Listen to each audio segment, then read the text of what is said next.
Anti-Mage and Isekai LitRPG Adventure, Ends of Magic Book 1. Audiobook by Kevin Chapter 38. The second coming of Tesla. Time seemed to slow down as Stella unleashed her lightning. The tendrils of energy curved around the outcropping like the outstretched arms of a hungry god. They were as bright as the sun, and the battlefield was immediately illuminated in washed-out tones by the incredible glare. That light should have blinded Nathan as it consumed the battlefield, but it didn't. Apparently my magic immunity means light produced from magical effects can't blind me. Nathan could actually see Stella's magnetic containment fields for a split second as the unimaginable power of the lightning spell searched for an outlet, forking through the air. Then the roving power touched the beams of light assailing Kachai's shield. The electricity ceased its exploration, having discovered the path of least resistance. A tangible mass of lightning roared down the lines of the beams, following them back to their source. I did mention electrolasers to Stella, didn't I? Those beams of light aren't lasers, but I suppose they ionize enough air to make a conductive path. The sound was beyond deafening. Nathan could feel the reverberation of the cataclysmic spell in every bone of his body and in the ground underfoot.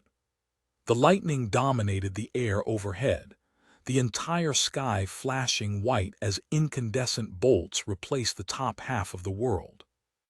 Streamers of power flickered down from the sky, crashing to the ground all around the battlefield. One struck right next to Nathan, blasting aside a charging strike construct. The spell that came for Nathan was like nothing he'd ever felt before. It wasn't a fancy spell, it was barely a spell at all, just a raw outpouring of lightning mana. It was the sheer power that beggared the mind. By Nathan's estimate, the bolt that struck near him contained about 1800 mana, the entire pool of a level 170 mage without any special skills. He gritted his teeth and pushed into the spell as if leaning into a high wind, healing the damage that got through his anti-magic as the sand under his feet fused. Magic Absorption 10 achieved. Congratulations, you have maxed out this unique talent. You must achieve insight into the talent to develop it further. As it is unique tier, this will be very difficult, and the type of insight will influence how the talent develops.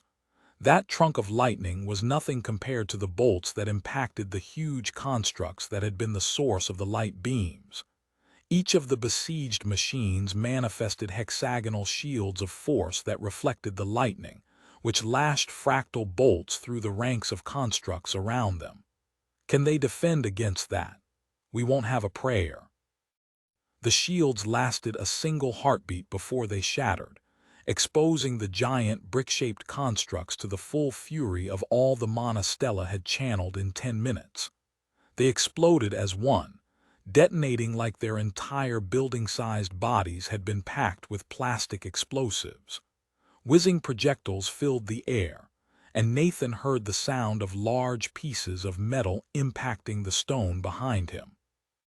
A chunk of shrapnel took his leg out from under him, mangling the limb as it sent him cartwheeling to the ground. An enormous cloud of dust obscured everything, though Nathan could still see the glare of lightning playing through the cloud. I guess the spell's not over yet.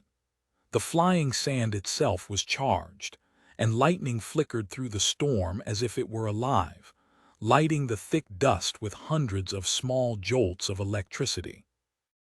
A scout staggered into Nathan's sight, and he saw it be electrocuted half a dozen times as the ambient charge grounded itself against the metal construct. The lightning was also shocking Nathan, but not nearly as aggressively because he wasn't made of metal, and the effect was still magical enough that his talent partially protected him. It was enough to completely refill his stamina, even after healing his leg. He cautiously got to his feet. Well, that was an adventure. I'll go check on the airs and wait for the dust to settle. Heh, I've never used that phrase literally before. It's a very charged atmosphere. Ha, good one. Nathan shook his head, unsure if he was concussed or just stupefied by the grandeur of Stella's spell. Regardless, he turned to go find the protected dip where the heirs had been fortified, hoping that he wouldn't find a red smear on the ground. The first thing he heard was coughing, which was a good sign, followed by the sound of Kachai's voice finishing a weak prayer. "Stand once more. By my own perseverance, I am healed." Nathan stumbled over a rock he hadn't seen because of the dust, nearly face-planting on ground littered with sharp metal. He caught himself and looked up to find Sarah propping up a wounded Kachai.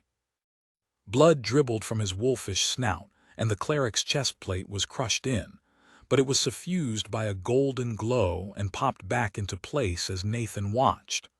The wolfman's breathing came more easily and he slumped back, taking deep breaths. The fully armored figure of Arl was nearby, greatsword held at the ready. He gave Nathan a quick nod but continued standing guard. Occasionally a streamer of lightning would jump to his armor, but each time the armor would react, neutralizing the lightning with a blue flash. Nathan looked around for a moment, unable to find Stella. "Where's?" Sarah pointed, and Nathan followed her hand. He caught a glimpse of slippers poking out from behind a large piece of jagged metal and rushed over. "Shit, shit, shit." Nathan rounded the metal to find Stella unharmed except for a nosebleed. She had seemingly just collapsed on the ground behind the flattened chunk of debris. He looked down at her in confusion. "She collapsed after the giant explosion," Sarah said, helping Kachai to his feet. She glanced at Stella with worry. "It's probably mana overload. She was keeping the lightning away from us." They were interrupted by a strike construct emerging from the cloud, jumping towards them with the scrape of damaged metal. Arl bisected it with his disintegration sword, and the halves clattered to the ground. Nathan shook himself, peering out into the swirling sand. "We don't know that we got them all. Kachai, can you heal Stella or carry her if you can't? We need to get out of this dust cloud and get better sight lines. I don't want to get jumped by one of those spiders with a disintegration aura." The cleric nodded and coughed up some more blood, though it seemed to be left over from his injury. He reached down to grab Stella, hoisting her gently in a princess carry before they retreated from the battlefield. Nathan took the rear, tearing apart any surviving scouts that tried to follow, letting Arl deal with the few strike constructs. "I just want to be sure I'm the first to engage any of those spider constructs. I might be the only person who can take them out. Stella or Sarah could maybe deal with one from a distance, but not with this visibility. And Stella's in bad shape while Sarah would probably have to use an enchanted round for it." Most of their pursuing enemies had some kind of damage, limping from either malfunctioning legs or dysfunctional logic. Their disorganized attacks made them easy fights for Nathan and Arl, who dispatched the staggering constructs as quickly as possible to ensure nothing slipped past them.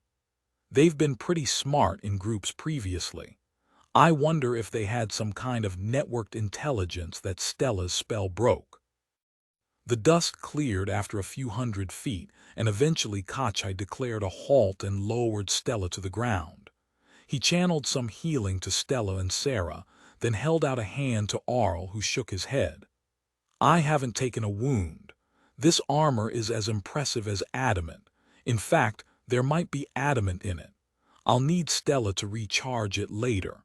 It takes basic mana right here." Arl indicated a spot between his shoulder blades which held a recessed metal port that looked a lot like an electrical outlet. Koch grunted, leaning down to heal Stella again. She was still unconscious and didn't respond. The cleric frowned, then slapped her lightly with his gauntleted hand. "Ow!" Stella blinked sluggishly, lifting a hand to her cheek. She raised it to shield her eyes from the lightning still flickering through the cloud of sand and looked around in confusion. "What happened? Why did you hit me?" Then her eyes fully focused past the wolfman and onto the cloud of dust. She spoke with a slight slur, clearly having trouble focusing. "The spell, what happened? Did it take out the army?" Her eyes flicked back and forth, clearly skimming prompts from Davrar. "I developed mana shaping, And robust spells, she yawned, holding a hand in front of her face as her eyes slid nearly shut. Kachai snorted, standing up as dust flaked from his armor. To repeat prophecy, your spell had great effect, for we are not dead. But I did not see the outcome. The light attacks directed against us were rather bright. My barrier protected us, but we could not see beyond. After you passed out, a large piece of metal hit my shield and broke it, nearly breaking me. Kachai glanced at Nathan. Did you see what occurred? Nathan kept his attention half focused on the dust cloud as he answered. Yeah, I saw most of it. The lightning followed the light mana back to the big bricks and they exploded. That was probably where that piece of metal came from. I don't know if the lightning got all of the smaller ones, but it definitely got a lot of them. It was a damn powerful spell. He shook his head, then met Stella's eyes. Honestly, great job. We bought you the time you needed, but you pulled it off. So, plasma mana next. She smirked in a self-satisfied manner, eyes sluggish and nearly drifting closed. Nathan laughed. Yeah, if you can contain that much lightning, a little bit of plasma shouldn't be a problem. I also think we're going to go for electrolasers as an intermediate, and you already saw how that works. A strong beam of light can help direct lightning mana. That seems like an insight you can use. Stella cheered weakly but was called back from her excitement by Sarah, who was frowning over her rifle as she aimed it into the dust cloud. Sorry to douse your fire, but we haven't leveled yet. I wish my unhindered weapon sight worked through dust. Stella, are you hale enough to blow away the cloud? We need to see. Don't bait the castle bear if you're too tired. The mage nodded, flipping one hand dismissively while covering another yawn. I'm fine. My development of mana shaping will let me build big spells and then unleash them. This should be easy. She raised her hands from her sitting position, and a swirling ball of air mana started forming 20 feet in the air. The heirs waited for a minute as the size and density of the spell built. Then Stella swept her hands down, directing a wide jet of gale-force winds which blew in the direction of the electrified cloud of dust. It started clearing, revealing a wasteland of shattered metal and blackened rock. Sarah was ready with her rifle, snapping off shots as still mobile constructs were uncovered. They staggered around the wreckage, though some had formed into small groups. She knocked down a handful with precise shots as Kachai raised a barrier of translucent golden light once more. It was none too soon. As the dust cloud parted, the surviving army started organizing. They advanced on the heirs in a ragged line, and enchanted metal spikes deflected off Kachai's barrier.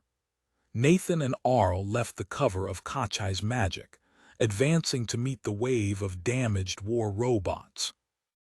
It was hard not to grow overconfident. They demolished the majority of the army, and what remained was battered and malfunctioning. But even the reduced foe was scary. Nathan took several bad wounds from scouts and the spikes fired by the strike constructs before he regained his caution. He focused on dodging attacks and not taking injuries that might disable him long enough for the machines to overwhelm him with their numbers. High-tier dodging footwork 4 achieved. But really, I'm just playing second fiddle to my teammates here. Arl and Sarah were mowing through the enemies like farmers scything grain, with Sarah focused on taking out any strike constructs that tried to draw a bead on her brother. He managed to dodge most of the metal spikes, and the few that did hit just staggered him slightly as he continued to dice the attackers into metal scrap. The wind revealed one of the giant metal spiders, which was missing 3 legs on one side. It turned and oriented on the heirs, rushing toward them with a lurching gait. I think that's my cue. Nathan ran to meet the disintegration projecting creature, maneuvering around it so he could approach where the legs had been sheared away. It tried attacking him anyway, but there was a lack of coordination to the 9 remaining limbs that made it simple to dodge through the gaps. Once under the spider, it focused on him with its disintegration aura, but Nathan duplicated his feat of jumping up and grabbing hold of the crystal, which retracted into the creature's body. It worked once. I just hope this isn't a trap somehow. Not sure how it could be. Nathan reached in after the retracting crystal, quickly finding the conduit that connected directly to whatever magical brain controlled the machine. He drained it quickly, dropping from the frozen body afterwards. You know, in case it explodes like the last one. Though I'm pretty sure that was a plasma attack from one of those brick-like robots. While he'd been busy, the dust cloud had mostly been dispersed by Stella's magic, and she was frying constructs with an occasional bolt of lightning. Nathan looked around the battlefield strewn with metal bodies in various states of disassembly, ranging from completely exploded to cut in half, and with more than a few just partially melted. Large swaths of ground were blackened and fused together from the cataclysmic lightning spell, and there were substantial craters at the crest of the hill where the bricks had stood when Stella unleashed her spell. 8, 9, and that's 10 corpses of spider constructs. Glad to have all of those accounted for. I can't believe Stella's spell got 8 of them. God damn. The craters at the top of the hill were still smoking, though the fumes were quickly drawn away by the vestiges of Stella's wind spell. Nathan watched a few constructs skitter over the hilltop and out of sight. One of them dropped right as it reached the crest, a final victim of Sarah's rifle. Nathan called out to Arl, who had just finished off the last group of functional constructs. "Are we going after them?" Arl shook his head. "I don't think so. The army is broken, and I'm tired." Nathan nodded in agreement and rolled his shoulder, turning to walk back to where the rest of the heir stood. "You have leveled up to level 110. Congratulations, your party has vanquished a strike force of old Gemor war constructs." As Nathan approached, he heard Stella laughing. Her voice morphed from a tired giggle into a maniacal chuckle. "I gained 33 levels from that, ha-ha." Arl's helmet retracted back into the armor, individual metal tendrils slithering off his head like liquid. He shook his head, flicking sweat off his hair. 21 here. Killed a lot of constructs." He marched up to Stella, presenting his back and sitting down. "The armor needs a recharge, getting a bit low. Ports right between my shoulder blades, Miss 33. Stella did a double take, opening her eyes wide as if to make sure she wasn't hallucinating. "Wait, where did that come from? Did you put on the possibly cursed armor in the middle of the fight?" Arl shrugged. "Yup, isn't cursed. Well," he gestured again at the charging port. The tired mage grumbled but proceeded to slap a hand onto Arl's back and channeled mana into it. Small lights on his armor slowly pulsed, reminding Nathan of how electronic devices indicated charging in progress. Sarah spoke up next. 20 levels here. Shot a lot of the strike constructs." She tossed Nathan a fresh pair of clothes, gesturing for him to speak next. 19. I didn't get that many of the strike or scout constructs. Just 2 of the big spider Y1s. That disintegrating aura is nasty. I don't think there's a scrap of my old clothes left. If I learn how to take a second class, I'm considering tailor." Nathan pulled on his new clothes, then touched his head, which felt a bit different. "It also gave me a buzz cut. I guess my hair has less anti-magic than the rest of me. Hold on." Nathan concentrated for a moment, and his hair grew out to its normal shagginess, just barely too short to get into his eyes. "No construct gives me a haircut." He ignored Sarah's snort and gestured to Kachai. The big wolfman had also smiled at Nathan's joke, but was gazing intently at the intact spider Nathan had taken down. "I appreciate your destruction of those particular foes. I do not know how we could have faced them without you. I gained 12 levels today, as I only struck down several attacking scouts. I am free of regret, but surprised I earned so many." Sarah slapped his shoulder plate. "You blocked a lot of attacks there. Gave Stella the time she needed for her spell. You earned those levels, same as us." Kache shook his head, dismissing the topic. "Shall we proceed to the town of Taran? I expect we will not have trouble now." Nathan smirked. "If there is trouble, I don't think we'll be on the receiving end of it." "I don't think I'm ready to walk that far yet," Stella said. "I want a nap first." She frowned at where her hand met Arl's armor. This stuff is drinking mana like an ocean. How much energy did you spend, Arl? What does this item use it for? The wiry man held up his arm, inspecting the metallic gloves that had emerged from the sleeves. It spends mana to counter attacks, including magic. It can also spend stored mana to empower strikes, but I'm not comfortable using it yet. It's a great piece of gear. And it's taken nearly 4,000 mana and is not even part-way done. This is ridiculous. I'm getting low. That never happens.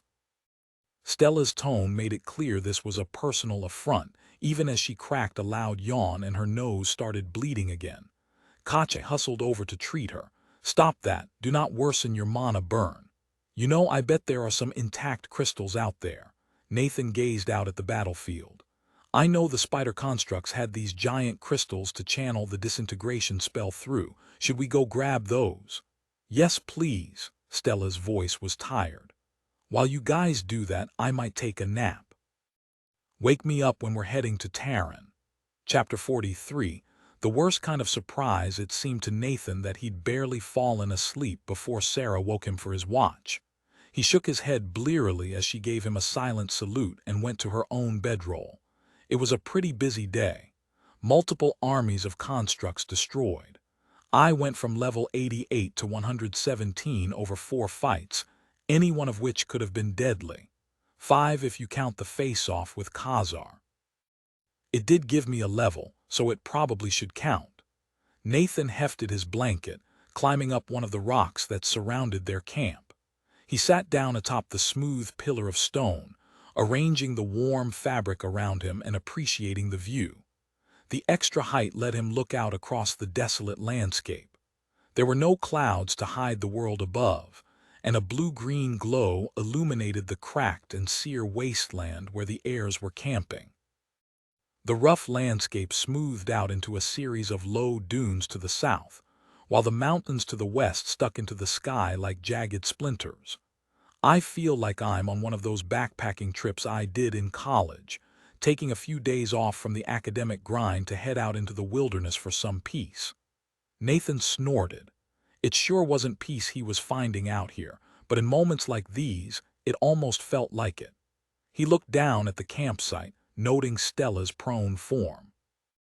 We found the next limit to her spellcasting, mana burn. Turns out it's mentally exhausting to channel enough magic to destroy an army. I hope her new talent development helps with that. I bet this will lead to some future developments that help her specialize in grand battle magic like that. Maybe for Stella's next class. Not too far off at this rate. He ran his eyes over the rest of the heirs, his teammates, and thought of the incredible potential in each of them. They'd avoided death over many close fights and been rewarded with levels and power. They were well on their way to becoming elite adventurers able to stand on their own, at which point Nathan would leave them to pursue his crusade against Giant's Rest. If he didn't do it even sooner, we just need to avoid notice for a bit longer. At this rate, it won't be long before I stop worrying about being hunted and start doing the hunting. Nathan furrowed his brow. He could have sworn he'd just heard something. From above, he looked up, scanning the world overhead. After a moment, he caught sight of a small haze that partially obscured one of the continents. Tilting his head back and forth, Nathan observed the blurry spot. It wasn't moving, but it was getting bigger, as if it's getting closer. Nathan concentrated on the haze, trying to pierce through any illusion magic to see what it was hiding.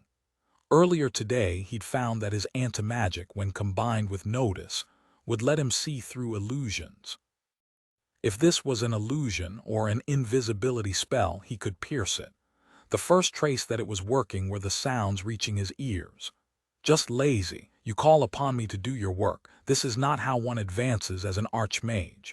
Then Nathan saw double, the image of 2 robed men superimposed on a blank night sky. He couldn't see details, but one of the silhouettes was plump enough to be Tial. Shit. What do I do? Be smart.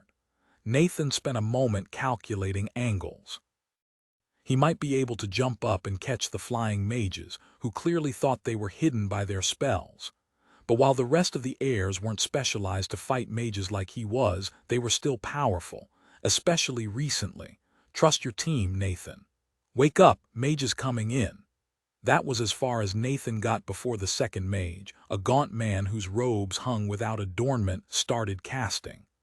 Zone of silence, soporific bubble, mass levitate, he cast quickly, efficiently.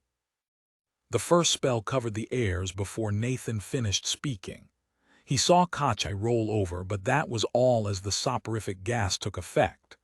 The airs rose smoothly from their camp until they were suspended just behind the two mages and floating 30 feet in the air. He just grabbed them. So fast. Shit. I can jump 15 feet vertically, then glide nearly horizontally with slow fall, but I can't reach them unless they come lower. The gaunt mage turned his attention towards Nathan, staring directly at him with huge eyes that glowed with a galaxy of multicolored light. The second mage also looked over, his own eyes casting an orange glow. Those are Tial's eyes. Well, this is fucked. Nathan's supposition was confirmed a moment later as Tial's voice sounded loudly across the darkness. "Won't you capture him too?" the other figure snorted derisively. "And deliver a giant's meal to you." "Bad enough that you requested my aid with this and I accepted. You will only master magic through seeking its limits, and this man," he pointed a bony finger at Nathan, "is a limit of magic. You will overcome him or you will die. I have aided you since he ran and hid, but you have burnt my generosity to a stub. Now clench your fist around the prize and make something worthy of an archmage of Giant's Rest. This is real bad. With the way that other mage is talking, they're probably the quester. Or just a more powerful archmage. I don't know what to do." Tial clasped his hands together before his chest in a ritual gesture and bowed over them. "I am but a finger in your hand. This humble student thanks Master Badad for his aid." "Yup, the quester. Not good." Badad waved his hand at Tial dismissively. "Waking the fortress foundry to flush them out was clever. If the old mage killer hadn't been around, you could have collected the whole bunch. But even after he departed, you insisted upon my aid. Pathetic. An archmage must be superior to all others." The quester turned and addressed Nathan. "Well, do you have a voice, boy? I find myself disappointed in my students on my return to Giant's Rest. Will I also be disappointed in my enemies?" The majority of Nathan's thoughts spun through ways to attack the two mages floating overhead, but he reached for something to say. "Who are you?" The faint light illuminated a slight smirk. "I am Badad, a founder of Giant's Rest and a quester. Other titles I clasp by the handful, but those are the titles of today. And you are Nathan Lark from another world. Earth, or so Tial tells me. He wants your secrets, but I find myself uncaring."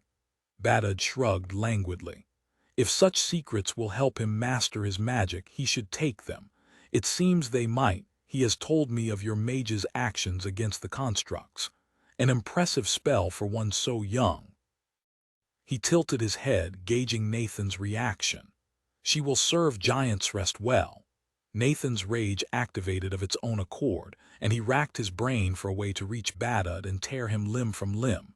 He looked around for a loose rock before dismissing the thought. Throwing a normal, non-magical rock at an archmage is not going to work. It would make me feel better, but that's about it. Nathan pulled up his status, confirming the state of his talents. Slow Fall was only rank 8.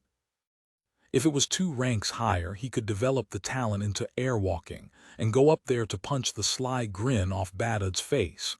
While Nathan's thoughts raced frantically, Badad tilted his head to watch. Not a quester, it seems. Or one so deeply in cover, it matters not. Maybe I will capture you for my own curiosity.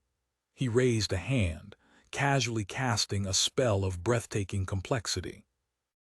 Mind Control, the spell attacked Nathan's skull with an icepick of mana, the specialized magic reaching for his frontal cortex and bouncing off his skull. It was clearly an elaboration on Dominate that was an order of magnitude more subtle and powerful. I can develop magic absorption to let me reach them. I just need to give it some range. About 15 feet would do it. Then I can jump up and knock him out of the sky. Once he's on the ground, he's mine. Badud frowned. Fascinating, not the slightest penetration. He truly is immune. How does conjuration fare? Soporific bubble, this spell summoned a sweet-smelling gas around Nathan. He held his breath before realizing the gas was diffusing through his skin and instantly transmuting back into harmless air before it even penetrated the top layer. High-tier spell sense 9 achieved. Badud seemed intrigued by his failure. Indeed, a worthy subject, and a worthy foe. I believe you will be more amusing to leave free as a trial to my student. Nathan snarled, expressing his impotent fury. I'm going to kill you. Badud's pleased expression transmuted into a wide grin. By all the gods of Davrar, I believe you will try, and I will welcome it. Giant's Rest offers me creature comforts, but I wish for a challenge, more than these stale dungeons can provide. There is no agency to them, no locking of wits with a worthy foe. He gestured as if dispensing favor. Go. Provide Gemor with all the secrets you wish. It will avail them not against my power. When I lead Giant's Rest to reconquer Gemor, we will absorb any lessons you give them. But you might stand a chance. Become a dragon, Nathan Lark. It has been too long since I had a rival worthy of attention. Badud's voice became derisive as he gestured towards Tial. But first, you will be the adversary to my disappointing protege. Your friends will go with Tial to Halsmit and be in his care. You will be seeing them again, if not in the manner you would wish. Let the experience strengthen you. If you defeat Tial, then I will consider you a rival. Nathan had been concentrating on his antimagic, focusing on stretching it beyond his skin. Closing his eyes, he imagined casting it forth like a spear. It stretched, and Nathan hissed with effort, throwing all of his focus into the feeling of his talent flexing. It has to be close. Opening his eyes, Nathan judged the distance. His antimagic extended towards Badud, about 6 inches. His hope died as Badud gave a jaunty wave, Tial hovering behind him like an ill-tempered child who'd convinced a teacher to intervene in a schoolyard dispute. Badud's smile was serene as he examined Nathan's strained expression. I must depart. I have other things to accomplish in Giant's Rest. He buffed his nails on his robe. I'm here to revamp the curriculum, extinguish a few dungeons, and send an army or 3 to recapture Gemor. I will reside at the top of the Ascendant Academy for as long as it takes to ensure my little kingdom is growing and guide the flow of this continent back to its desired path. He winked, the jovial expression out of place on the stern and ascetic face. I await your actions, Nathan Lark. If you should challenge Giant's Rest, know you challenge me. If you should survive the fall of Gemor, I encourage you to chase me. Will you track me on my travels when I do not have a city of mages behind me? I am curious to learn the answer. Mass teleport. Once more, Nathan was alone in the serene darkness of the broken wasteland. Nathan screamed at the sky. He was fully aware that it was a pointless exercise, that he needed to be doing something productive instead of standing atop this rock in a desolate wilderness, yelling his frustration at the uncaring world above. But his fury seemed bottomless, and it needed some kind of outlet.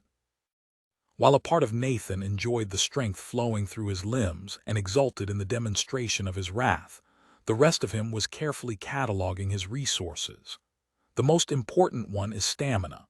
With Stella gone, I don't have easy sources of magic anymore, and my food is limited with the loss of the heir's dimensional bags. As soon as he felt able, Nathan deactivated his rage and sat cross-legged atop the rock, setting his jaw as he gazed down at the camp. The empty camp. He took several calming breaths, resisting the urge to act. It's more important I avoid panic or bad decisions. Taking 5 minutes now to arrive at a carefully considered plan is more important than executing a bad plan 5 minutes earlier. Nathan had a hard time convincing himself of that, his imagination throwing up images of what could be happening to the heirs right now in Tial's power, exposed to whatever mind magic the selfish mage wanted to utilize. Yes, time is an important variable. The heirs all have inherent protection from mind magic, so they can probably hold out for a little while, except for Stella, who uses items to resist mind magic, and those can be removed. Shit. Nathan shook his head, halting his frantic inhalations and resuming a slow breathing pattern. His emotions were valid, and they were a vital part of his decision-making. The most rational choice was probably to abandon the heirs and start a careful campaign against Giant's Rest, the same way he would have if he'd left them safely in Gemor. I could unleash all of the insights of Earth on Gemor, build them up to where they can really fight Giant's Rest. I wonder what Dalo could do with full knowledge of fission and fusion. But that wasn't what he was going to do. That would take time, and Nathan wouldn't abandon his friends to evil. Besides, that seemed like what Badad expected Nathan to do, and I don't want to do what he expects. But am I just falling into a different trap? They can't teleport me, so they're dangling bait to get me to come to them. They might not have even taken the heirs to Housemint. This might be a shell game to lure me in. With a sigh, Nathan recalled everything that Harthai had told him. Tial was based out of Housemint, specifically the manor atop the second tallest hill, and Badad is a quester. Why would he run that kind of trickery if he's just that powerful? No, I think he was being honest about his intentions. He wants Tial to get stronger and is setting me up as an adversary to force the issue. And if I do overcome Tial, then Badad himself will actually welcome the challenge. And Badad implied he's busy at the academy. That squares with what Harthai told me. The real question was, did Nathan go to Gemor or to Housemint? There were other options, but first he had to decide if he would communicate with Gemor. I would be asking for help launching a rescue mission, and I might get that help. The Guardians would probably be in. But that would elevate this to a full-scale war between Gemor and Giant's Rest, and the heirs would be prizes in that fight.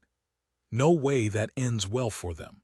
In fact, given what Badad said, I wonder if a trap at Housemint isn't laid for me, but for the Guardians.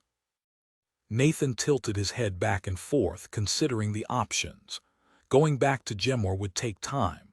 A day's travel to return to Terran in the wrong direction. Probably a few more days for Gemor, then time to coordinate things. I'm not that far from Housemint now. I could just go. That plan appealed to Nathan.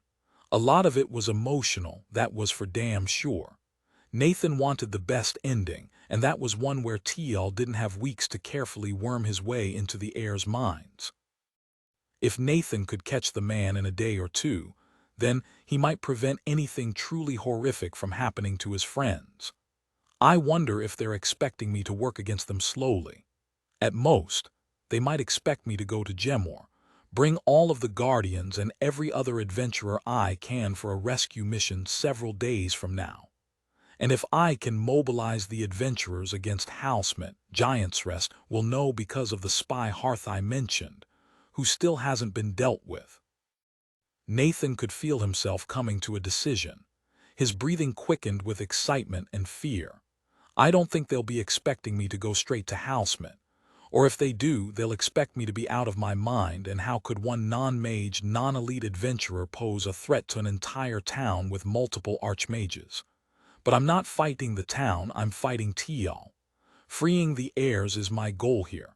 If I go in smart, then this might work. I'll take that. Nathan stood. He mulled his plan over in his head as he descended the rock.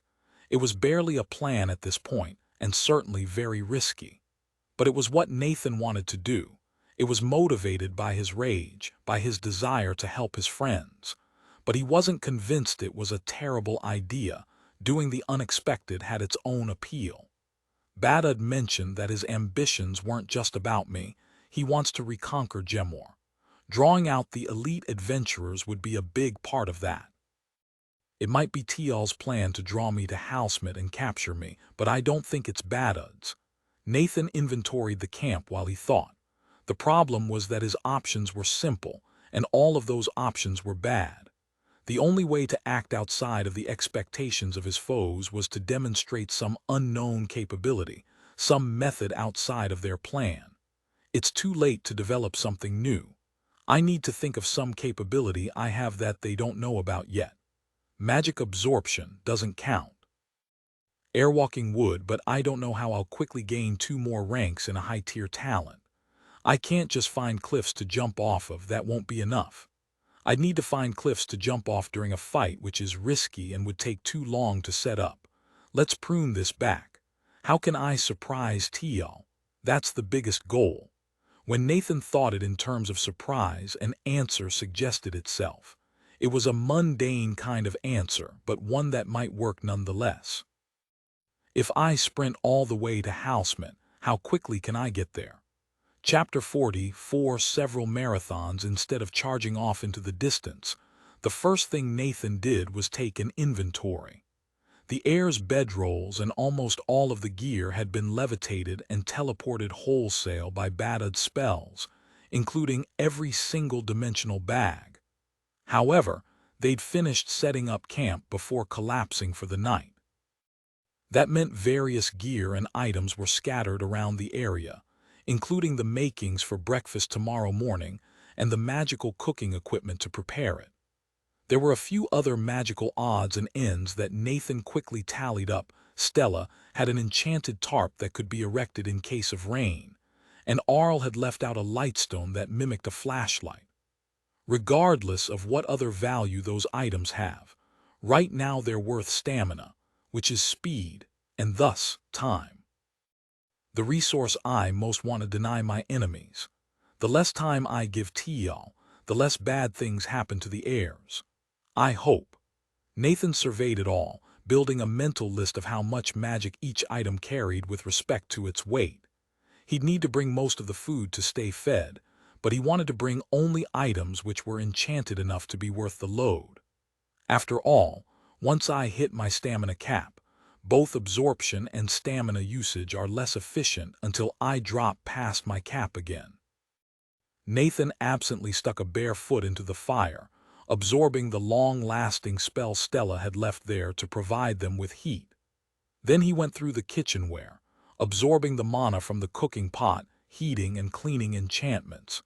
He likewise broke down the enchantments in the plates and the canvas shelter before checking his stamina. Deepened stamina, 3787 3810. He snapped a serving spoon in half, which ticked his stamina up to max. Satisfied, he surveyed the stuff he was planning to carry. He dumped all of the usual odds and ends out of his knapsack, rescued the jerky and packed in the remaining food. The lightweight enchanted items went on the outside layer so they'd be as far from his skin as possible. With one last glance around camp, Nathan stopped suppressing the urge to go. He sprinted out of the rock formation, heading north through the darkness. The lack of clouds meant that the blue and white glow of the world above illuminated the landscape well enough for him to see, and notice took care of any ambiguity in his footing. Nathan ran for hours across the barren landscape, the scenery blurring together as he refused to stop. He tried to focus on what he was going to do once he arrived. He didn't want to start imagining what might be happening in Housemint. I hope Teal likes his beauty sleep. He was up kind of late last night, after all. Night turned to day with the suddenness of a cosmic light switch, and Nathan sped up slightly. He had done some running back on Earth, but never long distance or cross-country. With the heirs, he'd run a few miles at a time, but now he was looking to run over 100 miles in a day. Through mountains full of dangerous ruins. But Nathan wasn't worried about motivation.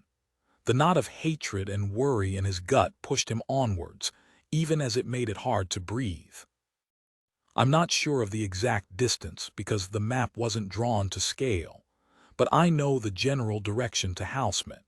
Luckily, there were some big landmarks to guide him. Besides the mountains, Housemint was due north of a giant half-crater that had formed when a dungeon exploded 50 years ago with enough force to spray half of a peak over the rest of the range. Housemint was a militarized city, residing in a large valley directly between Gemmoor and Giant's Rest. It had been the launching point for every Giant's Rest attack on Gemmoor, and was the focal point of patrols in these mountains from both sides. That meant the city was heavily defended, and it might be difficult to even get into the gate. I'll figure out a way to sneak in. My worry now is getting there before they're expecting me. So far the running hadn't been too bad. Nathan was spending stamina at a steady clip to keep himself sprinting along over the rugged terrain. He stuck to the valleys, trying to avoid the dungeons that dotted the landscape. Most of them let him pass peacefully, but a grove of trees had launched barbed thorns as he passed by, each of them coated in a paralytic poison. Dungeons don't always look like dungeons. Sometimes they look like spooky forests. Where's the dungeon that's a spring filled with hot people? I wouldn't stop now, but I'd mark it down as a place to come back to later. The run was going well, but Nathan was well aware that his stamina was dropping rapidly. His rage kept trying to activate, and it took constant attention to keep the furious blaze of anger under control. He needed to pace himself, keep his rage suppressed, and figure out better paths around the dungeons. He couldn't skirt miles out of his way to avoid every fortress or spooky tower. But he also didn't want to die because he walked too close to the wrong ancient ruin, and it dropped a giant rock on his head. One problem at a time. Running first. Stop thinking about other things and focus on running. Nathan varied his pace, feeling his stamina tick down while he tried out different breathing methods and running patterns. It was hard. He found himself naturally settling into a meditative trance as he ran, relaxing his attention as his legs carried him forward. The relaxation lasted until Nathan saw a giant face carved into a cliff, with giant green flames burning in its eyes. Winged figures launched themselves from the eyes sporadically, and he could swear that a few of them were watching him. He diverted himself from the valley, spending stamina to climb the slope across from the fortress of the face. The steep slope jolted Nathan out of his rhythm, and he spent nearly 100 stamina on the rapid ascent. That's not sustainable. Soon he was going down the far side, and the variable slope once more confounded his attempts to find an efficient pace. It was maddening. Nathan's anxiety had been building, and this minor frustration saw it spike. At this rate, I will run out of stamina and be dead on my feet by the time I arrive. If I arrive, it's likely I just get eaten by a dungeon. Wouldn't that be funny? At least it would really confuse Tial and Badad if I just vanished from Davrar. Nathan slowed down. He closed his eyes for a moment, relaxing his shoulders and settling back into a regular breathing pattern. Stress and tension weren't going to help him here. He needed to be loose and relaxed as he ran. Don't force it. Just settle into a rhythm and let it adjust to the terrain. Nathan ran another hour like that, learning the new rhythm.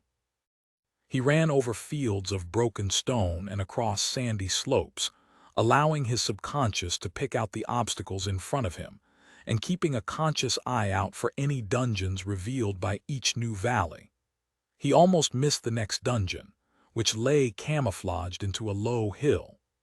Without anti-magic to see through the illusions, Nathan would have run right into the hidden pits and fallen prey to the dog-sized insects lurking within.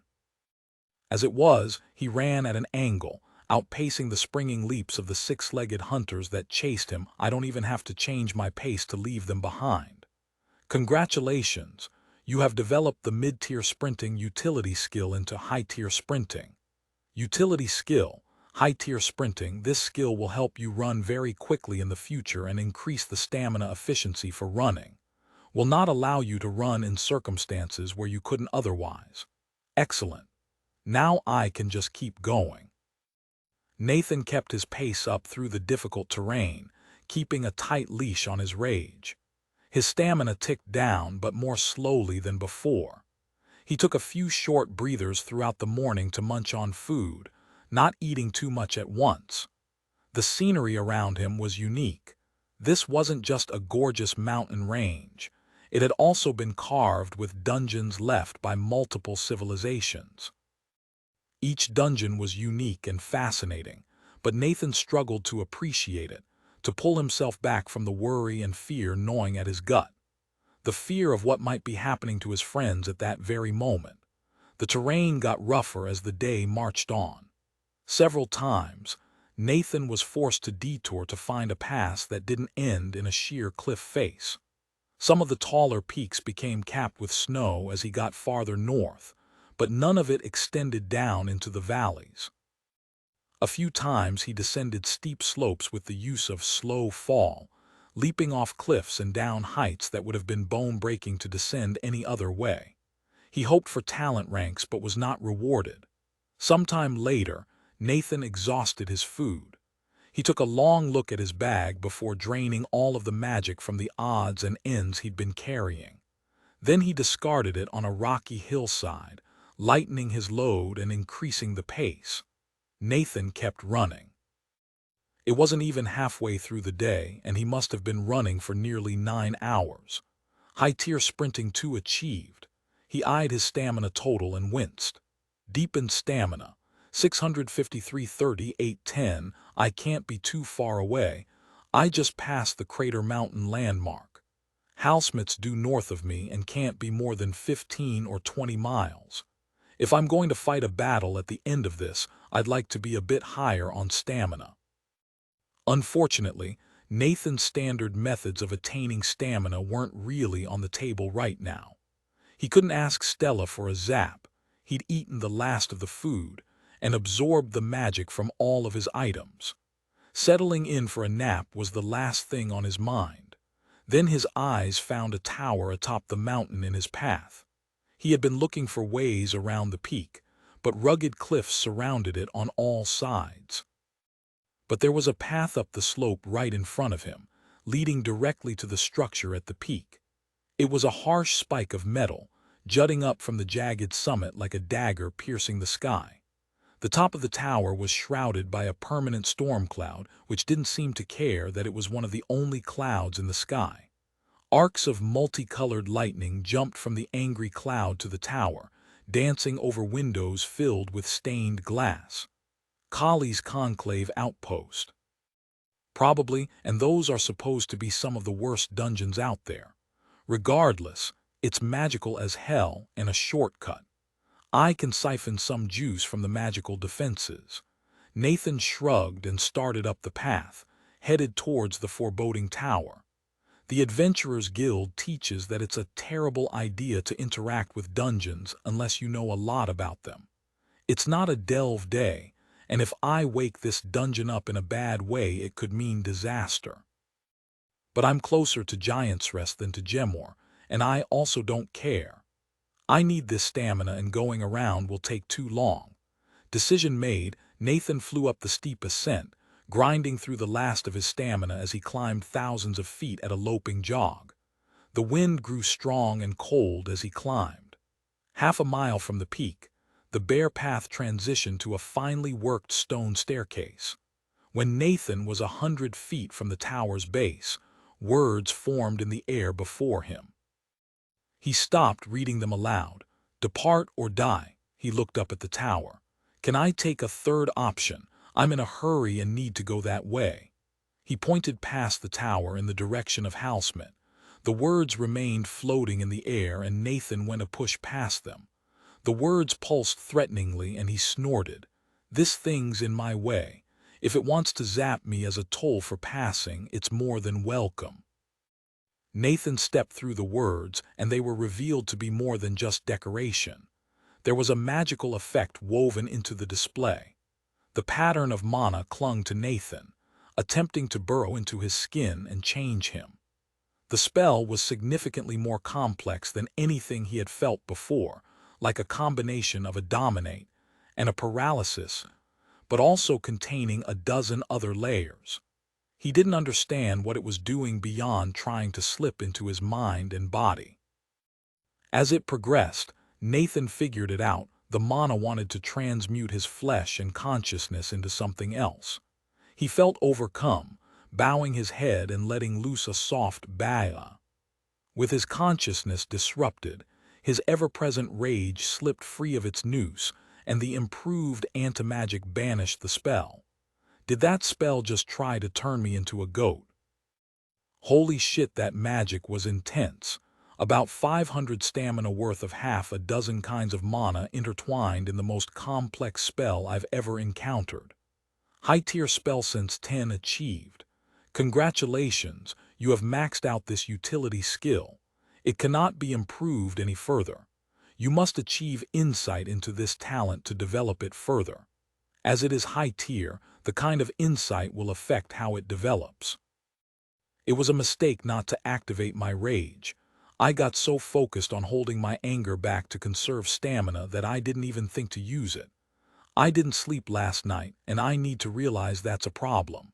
I can't make that kind of mistake in Housemate. Unchanged, Nathan glared up at the tower.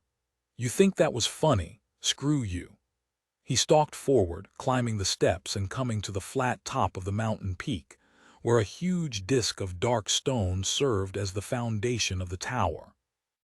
To Nathan's magical senses it felt solid, magically enhanced for durability in so many ways that the mountain would break before it did. Once Nathan stepped onto that disk, the tower apparently decided to stop playing games. A bolt of multicolored lightning as thick as a tree struck from the cloud above.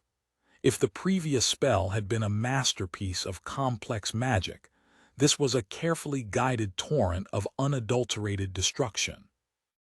It compared to a disintegration spell the same way a furnace compared to a candle. The spell didn't just seek to turn him to dust, it wanted that dust to explode, to render it down to component atoms and scatter him across Davrar. There were portions of the magic that were clearly dedicated to breaking magical shields, shattering armor, and cutting through innate magical defenses. Against any other target, it would have caused instantaneous annihilation. But Nathan absorbed it all, walking through the magical energy as if through a sudden downpour. The magic blinded him, but his stamina shot upwards. He continued towards the tower and the spell intensified further, until Nathan's world was entirely replaced with a cascade of destructive mana. He couldn't see, could barely feel the rage flowing through him and warding off the terrible spell that assaulted him. The magic was so intense it wiped out every other sense, but Nathan kept putting one foot in front of the other, even as the feeling of stamina overload made him want to sprint through the attack. Nathan reached out with his anti-magic, trying to sense if he was about to run into any obstacles.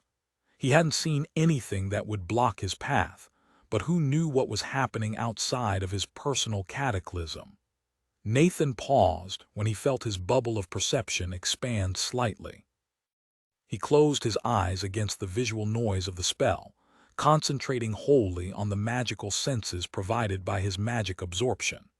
He wasn't extending the anti-magic out of his skin, just his ability to sense magic.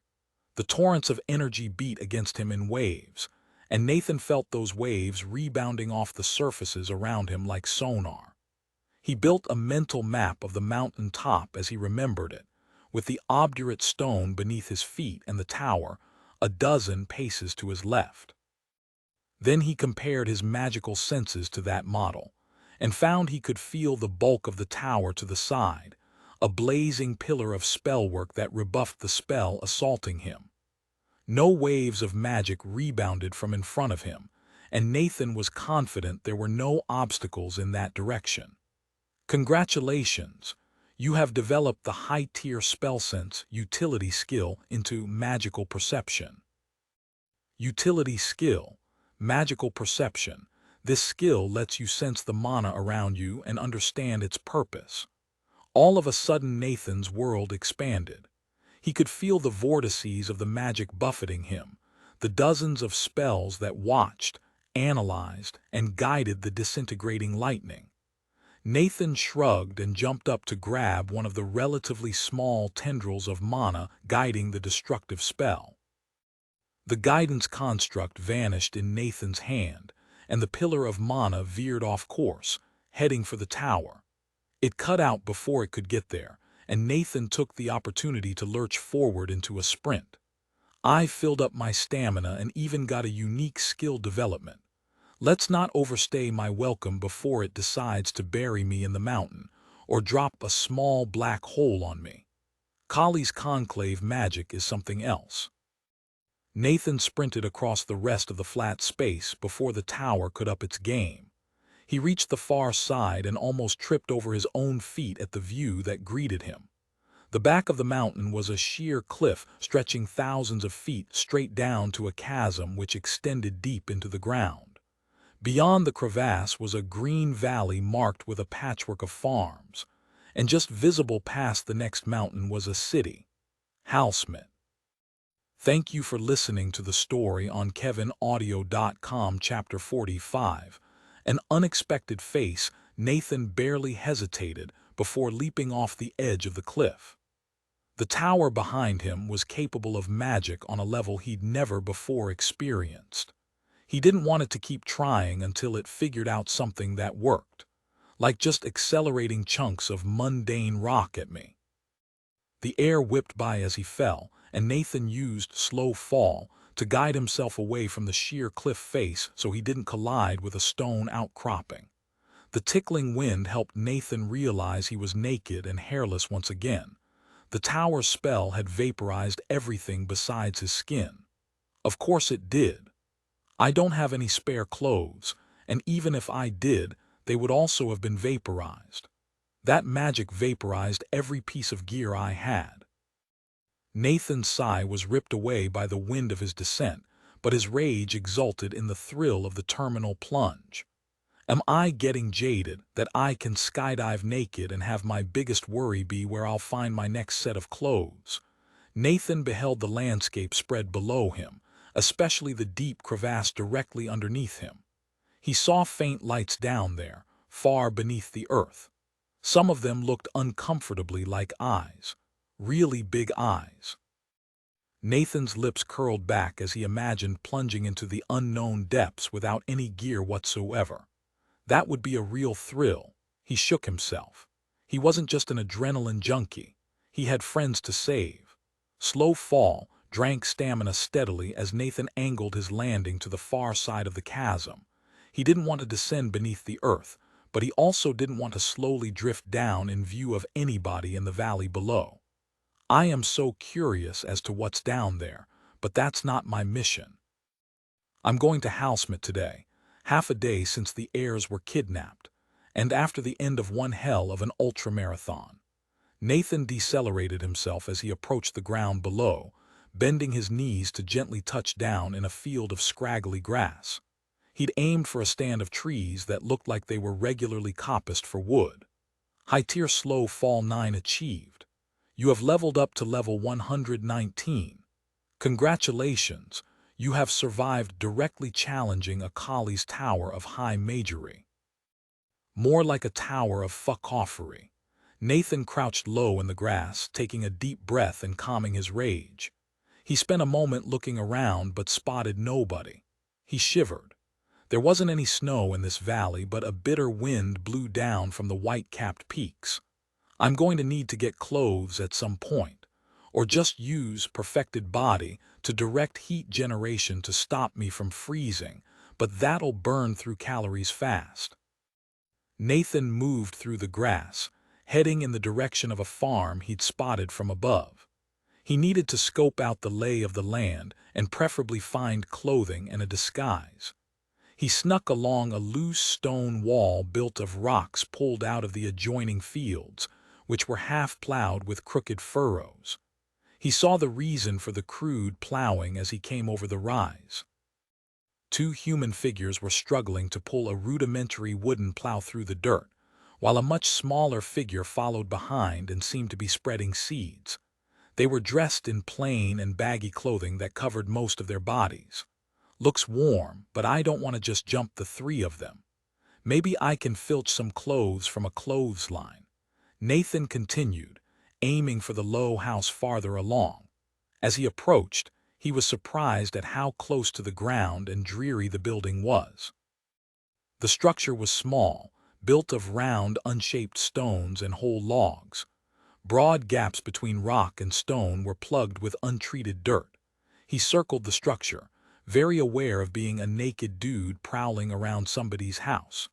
There was no handy clothesline to snatch clothes from, but as Nathan rounded the corner, he saw a man loading a two-wheeled handcart from a half-collapsed shed set against the side of the building. Nathan flinched back, wary of being seen. However, the man appeared to be completely unaware of his surroundings. He single-mindedly focused on loading the handcart with a pile of raw grain. Looking around, Nathan shrugged and then quickly rushed up behind the man as he went back into the shed for another scoop of grain. Clapping a hand over the man's mouth, Nathan dragged him to the ground. The man thrashed wildly, though his strength was no greater than a normal human. Nathan had no trouble controlling him, ignoring the manic biting as he pinned the man to the dirt floor of the shed. There was a crudely enchanted item around the man's neck. Nathan brought up his other hand, feeling a chunky metal collar. A wave of revulsion swept through him. The most expensive thing on this farm, and it's a crude, mass-produced mind control collar. Let's get this off. A firm grip sufficed to suck the mana out of the collar, and the man's struggling was replaced with rasping breaths. The collar didn't come off, but a bit of groping revealed it was formed of two metal pieces riveted together on either side of the neck. Nathan grasped one of those connection points, bending and twisting. His rage flared to life once more as he fought to tear the slave collar from the man's neck. With a guttural growl, he ripped the metal apart, leaving one of the rivet points bent and torn. The man under Nathan had gone still. The skin of his neck was calloused and chafed from years underneath the device, but Nathan hadn't broken skin in ripping the collar off. Grabbing the man's wrist, Nathan checked for a pulse and quickly found one. He took a deep breath and released his rage once more, satisfied. I hope he's okay. I hope he can be free now. I might have sentenced him to death, or I might have given him an opportunity, but I'm not going to make it my problem. I'm here to save the heirs, not every slave I come across. Nathan quickly stripped the man of his clothes, pulling on the thick and smelly garments. The body underneath was gaunt and worn, with a pad of scars across the back and swollen joints. Nathan put the man in the shed, burying him under a layer of grain at the back of the shed, hoping it would keep him from freezing to death. He picked up the disenchanted slave collar with a grimace, closing it over his own neck and twisting it so the broken section was hidden by the hood of his outfit. Stepping outside the shed, Nathan grabbed the cart, which was filled with a pile of grain. There were no beasts of burden present and no barn or other sign of livestock. The handles on the cart were designed for a person.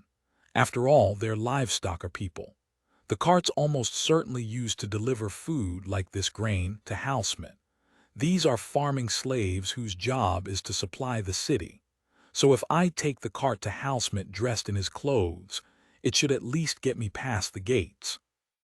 Shrugging, Nathan grabbed the cart and towed it in the direction he'd seen the city. He couldn't sprint without it bouncing too much, but with his enhancements and level it was only a minor burden. The problem was that a slave wouldn't be running with a cart like this. Nathan could slow down and put his head down to camouflage himself, but that would make the journey take longer. I'll be fine as long as I spot people before they spot me. I've got notice. Just need to keep my head on a swivel. Nathan passed by several other farms, slowing down to a fast walk whenever he spotted people. I don't think I should be particularly worried about the slave farmers reporting me. But I also don't want to be so obviously out of place in case there is somebody else around here. None of them paid the slightest attention to Nathan, not even bothering to spare him a wave. There was no traffic on the path, whose ruts got deeper and bumpier as he proceeded. Soon, Nathan was climbing the low pass that separated this valley from Housemate. It wasn't a steep climb, and halfway up the dirt track joined with a stone road that led past some sort of mine based on the massive piles of tailings. If the farmers lived like that, I bet the miners have it even worse." As he crested the pass, Nathan slowed to a trudge, taking in the view in front of him. Halsmit was built atop a broad hill with 4 peaks that rose out of the center of a wide valley. A tall wall wrapped around the base of the slope, and the road Nathan was on led directly to a gate on the nearest face of the wall. Beyond the walls were slums full of crudely constructed buildings. A little bit farther up were identical windowless stone buildings. Around the crown of the hill was an expansive neighborhood of well-constructed stone townhouses. And finally, atop each peak was a fancy mansion, complete with their own walls and gardens. Nathan's gaze panned over each of the fortified manors in turn, noting how the fanciness scaled with the height of the hill. The biggest one stood atop the tallest hill, protected by walls that shone with enchantments. But Nathan's eyes locked onto the second tallest hill, and the fancy but not glowing mansion atop it. That's where the heirs are. Harthai told me where Tial set up his base. It's the only information I have. But one step at a time, let's deal with getting into the city first. It took a frustratingly long time for Nathan to approach the city, since he was limiting himself to the halting gait expected of a farmer in poor health. He used the time to prep himself for what was coming. He would try to sneak through the city, enter Tial's mansion, then break out the heirs. After that, he'd have to play it by ear. They might flee the city or find a place in the slums to lay low. Ah, what a respectable plan. I don't have to worry about my plan surviving contact with the enemy if I don't have one, right? Nathan checked his mental state. Was he prepared for this? His stamina was full and he was oh so ready to commit violence. But he was tired. He'd only slept a few hours last night before his watch and had run 100 miles since then. Wait a second. I can fix that problem. Perfected body allowed Nathan to alter his own biochemistry. He'd been conservative with it so far, wanting to remain basically human and not mess with his brain too much. But infiltrating an enemy city on 2 hours of sleep would get him killed. So Nathan focused his talent on his brain, attempting to sweep away the fatigue toxins. He used a light touch, preferring to remain a little sleepy instead of accidentally removing all dopamine in his brain and falling unconscious. The end result was more like taking a few shots of espresso than a true night's sleep, but it was better than nothing. His careful brain experimentation killed time while he approached the gate. There were slave soldiers on either side of the stone tunnel, and he spotted more keeping watch atop the towers along the wall. They completely ignored Nathan, and he entered the gate unchallenged. As he passed through the wall, Nathan detected a dozen enchantments on the gatehouse with his new magical senses. He couldn't pick out what each did, but some of them were clearly for strengthening the structure while others scanned anything coming through the gate. Well, I'm supposed to be here, so just act like a beaten-down, mind-controlled slave and it should get me into the city. As he passed through the thick wall, Nathan saw that there were 2 squads of 16 slave soldiers on either side of the exit, standing in formation. Just beyond them was a fat slave master, watching Nathan approach with a bored expression on his face. I hope this works, otherwise I'm going to need to make a lot of noise almost immediately. Tendrils of magic probed at Nathan but failed to find purchase. Nathan kept his head down, watching the slave master out of the corner of his eye. When the man frowned and stepped into Nathan's path, his heart rate jumped. The slave master's gaze slipped between Nathan and something just over the gate that Nathan had emerged from. Ending's damned enchantment, you farming slave. What's your identifier? I don't know the proper format for that. I think anything I say will give me away. Probably best to play dumb, then sucker punch him when he gets close. The slave master was waiting for a response and his frown deepened. He spoke again, slower and louder this time. Speak, your number. When Nathan again failed to answer, the slave master sighed. He didn't seem alarmed, just annoyed. He addressed the guards. Seal the gate. Then he turned to Nathan. Follow. The words carried a weight of command, and Nathan found his feet moving without his own input. His rage swelled in response to the order, and Nathan let it subsume him. I want the resistance to commands that my rage gives me, but I also can't betray how furious I am. I might need every iota of that stamina later. Keeping the tension from his movements, Nathan trudged after the slave master, following him up the well-kept road. There were many other people in the street, though the vast majority of them were clearly slaves based on their dress. Not all wore collars, but the ones that did were dirtier and rougher than the ones without. A few slave masters walked the road, often leading gangs of slaves headed to some task. Nathan spotted one green-robed mage farther down the road, walking in a clear bubble of space. The road cut through the slums that formed the outermost layer of housemen, headed towards the next layer of the town. They were about halfway to the next layer when a cultured voice sounded ahead. "Slave master." Nathan looked up, seeing the figure in green robes standing before them. "Shit, what now?"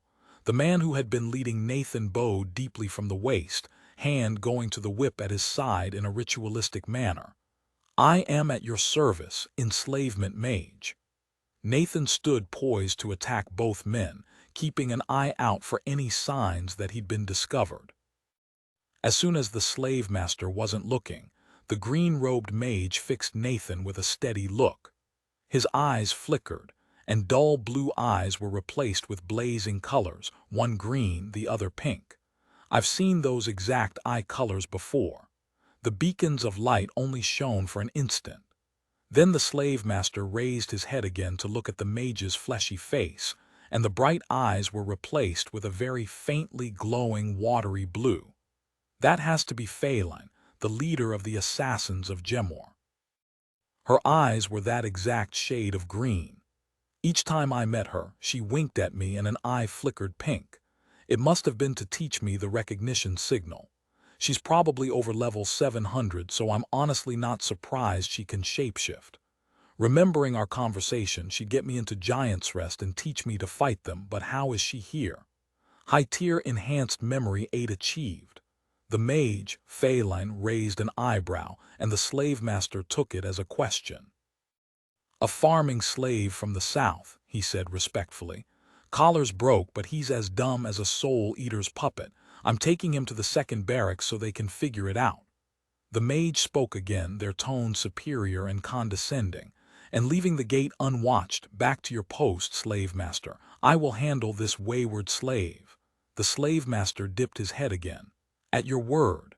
He turned away and Nathan stared at the mage. They gestured sharply. "Follow my tool." Nathan went along with it, pausing as the figure took a turn down a side street. They walked confidently in the center of the street, and everybody else made way. Nathan hurried to keep up, following in the path cleared by their presence. "This way." "Abandon the cart," he obeyed, continuing to trail the mage as they led him down a narrow alley. The two of them stopped before an unremarkable door. Keys slid smoothly into a lock and they stepped inside a surprisingly broad room.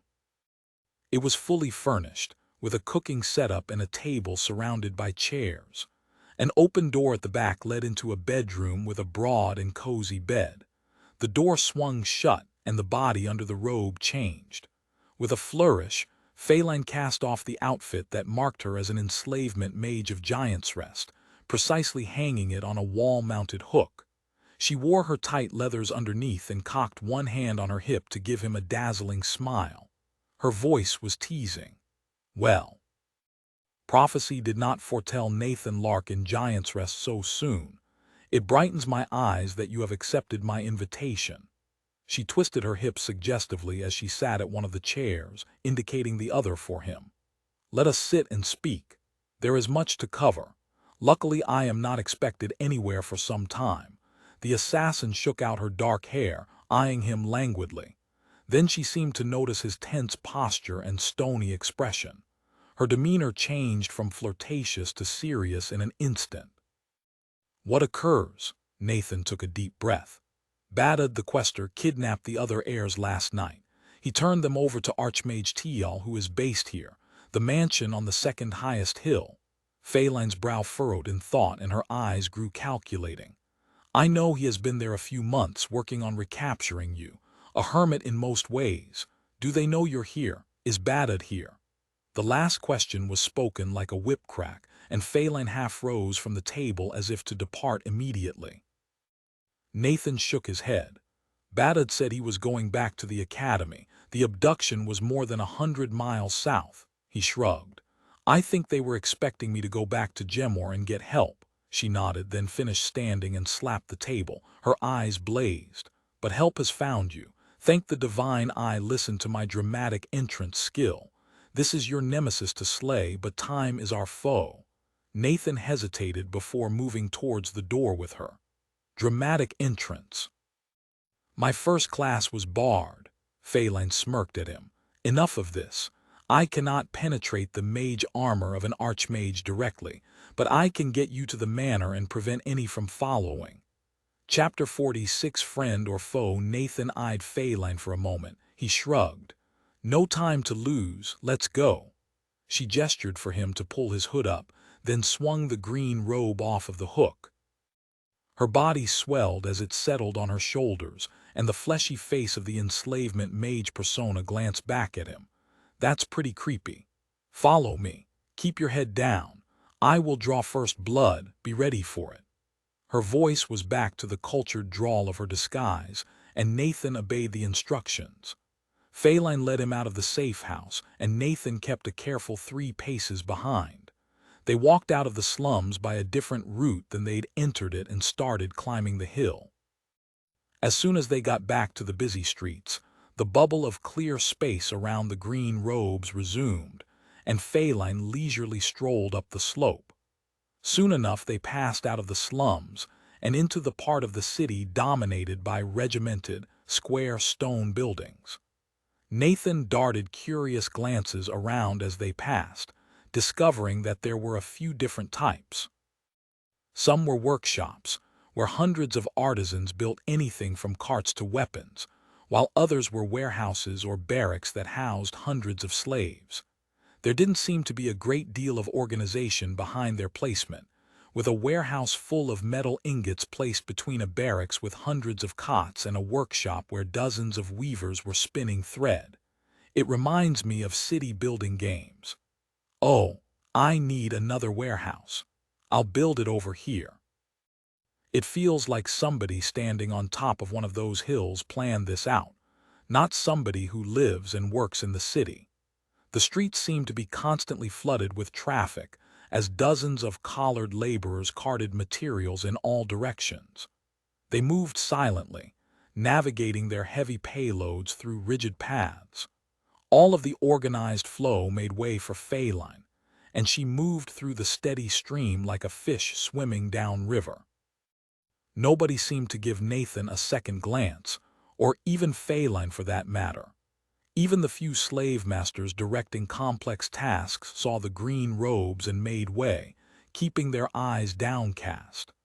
There were a few slave soldiers guarding a small gate into the upper city, but Phaeline walked through without a care. Houses and shops replaced barracks and warehouses, and other mages walked the streets. They weren't many, and the most common were the green-robed enslavement mages, usually accompanied by a small entourage of slaves. Several traveled in litters carried by bare-chested bearers, and a few were accompanied by black-armored warriors festooned with blades. I bet those are the slave elites I learned about a while ago. It's what happens if you train somebody from a young age to be a powerful warrior, instead of just handing your failed craftspeople a spear and a shield. The houses grew fancier and the foot traffic thinner as they went on. The estates on either side weren't huge, but they had glass windows, were multiple stories tall, and had exquisitely cultivated gardens. Each of them reminded Nathan of Dalo and Cullow's house back in Gemor.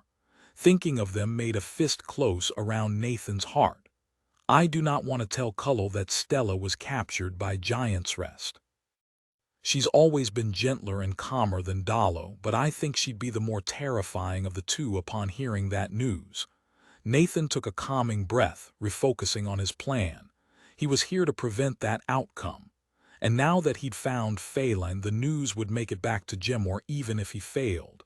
She's not going to face Tial after all. She's helping out, not backing me to the hilt. This is it.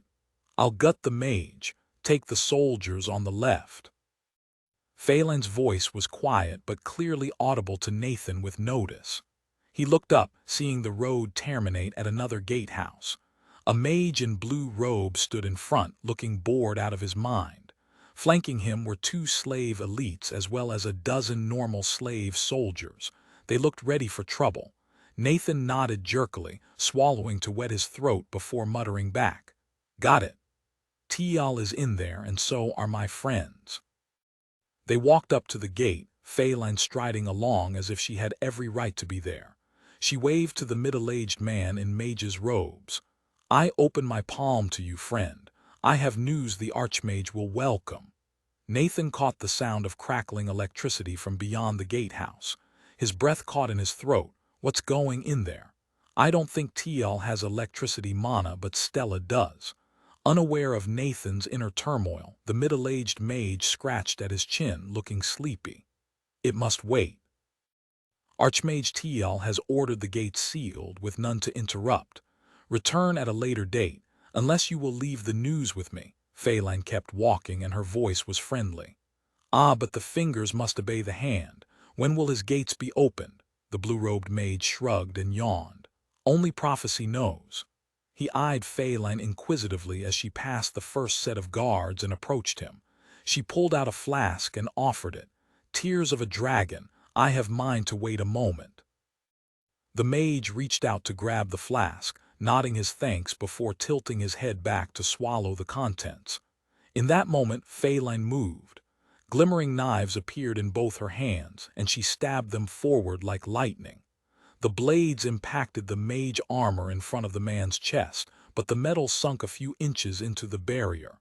She yanked the enchanted knives apart, ripping a tear in the spell. The man spluttered on his drink, staggering backwards. She followed, leaving the knives lodged in place and keeping the mage armor cracked open.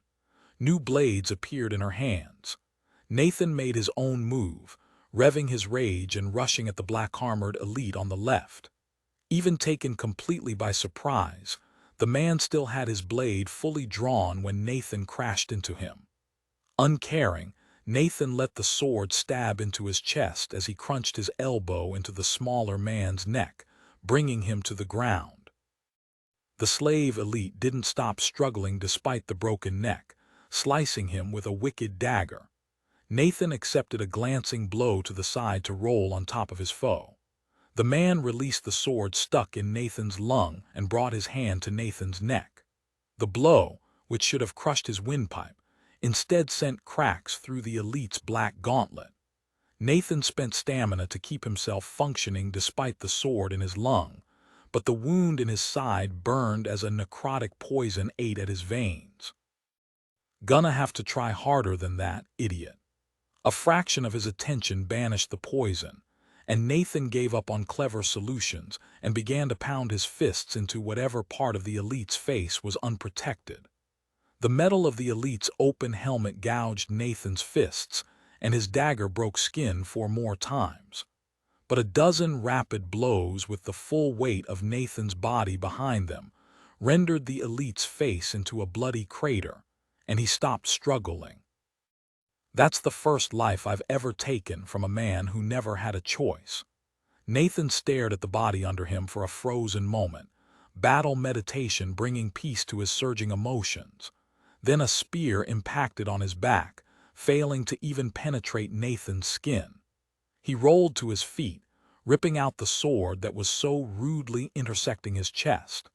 The lung reinflated, and Nathan dove into the phalanx of slave soldiers. He snapped the spears that tried to hold him back and completely bowled over a man who stood firm with a shield. Once he was within their ranks, Nathan struck out with fists and feet. Even when attacking from behind, they couldn't penetrate his skin, and his punches cracked shields and shattered bones. Just meet Shield's Agman legionaries are far more capable. These soldiers don't have enchanted collars to break, and I don't have time to figure out how to remove their mind control. It's some kind of spell that's sunk deep into their brains, where my anti-magic can't reach. Nathan kicked the last soldier into the wall with a snapping crunch of a ribcage, then turned and surveyed the gatehouse. Feline was recovering some knives from the body of the second slave elite. Her mage persona was abandoned, and she was once more wearing the face he was most familiar with. I wonder if that's her real face, or if she has a real face at all. She turned towards Nathan, gesturing to the gate. I will remain here to slow any who may follow. You have minutes. Feline paused, bending down to wipe off her blades. If you're quick, I'll guide you back to my safe house. If I am not here when you emerge, then follow your own path. I will aid if I am able, but this is Exia's stronghold. She has hunted me long, and I won't give her the satisfaction of catching me. Nathan nodded. Thank you. He strode to the gate. The crackling electricity continued from inside. He paused and took a deep breath to steel himself for whatever lay beyond. Time to find out what's happened to the heirs. He threw the gate open. Just inside was a wide stone courtyard surrounded by a colonnaded walkway on all sides. An enchanted stone fountain stood in the center of the space, throwing bursts of water into the air that would form into cavorting figures before splashing back into the basin. Nathan's eyes flicked around. This is a secondary killing field, only 2 sturdy doors out.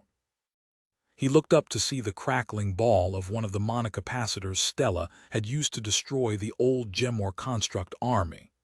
There were a series of balconies 40 feet in the air that looked over the courtyard, and Stella and Tial were on one of them.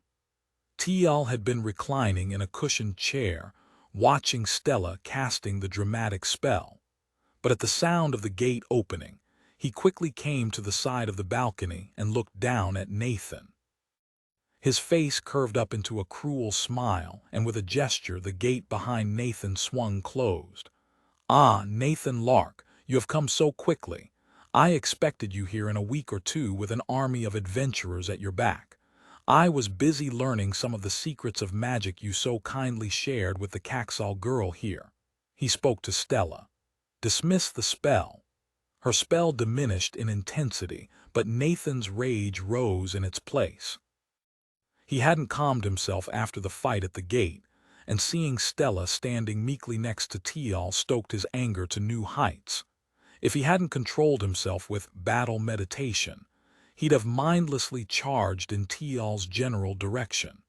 Instead, his eyes searched the courtyard for a way up to the balcony. The doors were closed and likely barred. Even if he got inside, he wouldn't know the layout of the interior. There was no way that Tial would casually wait for Nathan to figure out a way up to the balcony. He'll probably just fly up into the air or something. At least there's not much Tial can do to me from up there. While Nathan thought through his options, Tial kept speaking. Fascinating knowledge you have given her, and for no weighty cost. I should have illusioned myself as an attractive redhead for our first meeting. He chuckled and shook his head. Truly, what you have taught her are insights worthy of a giant's gift. If only you had shared them with me when we'd first met, then all of this would not have been necessary. He reached out a hand to pat Stella on the head. I'm sure she would have preferred it that way. Isn't that right, Stella? Yes, honored Archmage Tial. Stella's voice was flat, devoid of emotion. The orange-robed man seemed pleased, ruffling her hair and looking down at Nathan with an amused smile. I must admit, it is impressive you arrived here unheralded. You have become capable since you came to Davrar. I am proud you have fit into our world so well. It seems I truly did pick a person who would thrive on Davrar, with insights of true power even beyond magic. Nathan gave Tial half of his attention as he considered climbing the columns. He could probably reach the top of the tiled roof that covered the colonnades, but then he'd need to scale 25 feet of sheer building to reach the balcony with Teal and Stella. There were windows and decorations on the wall, but nothing sufficiently elaborate for easy climbing.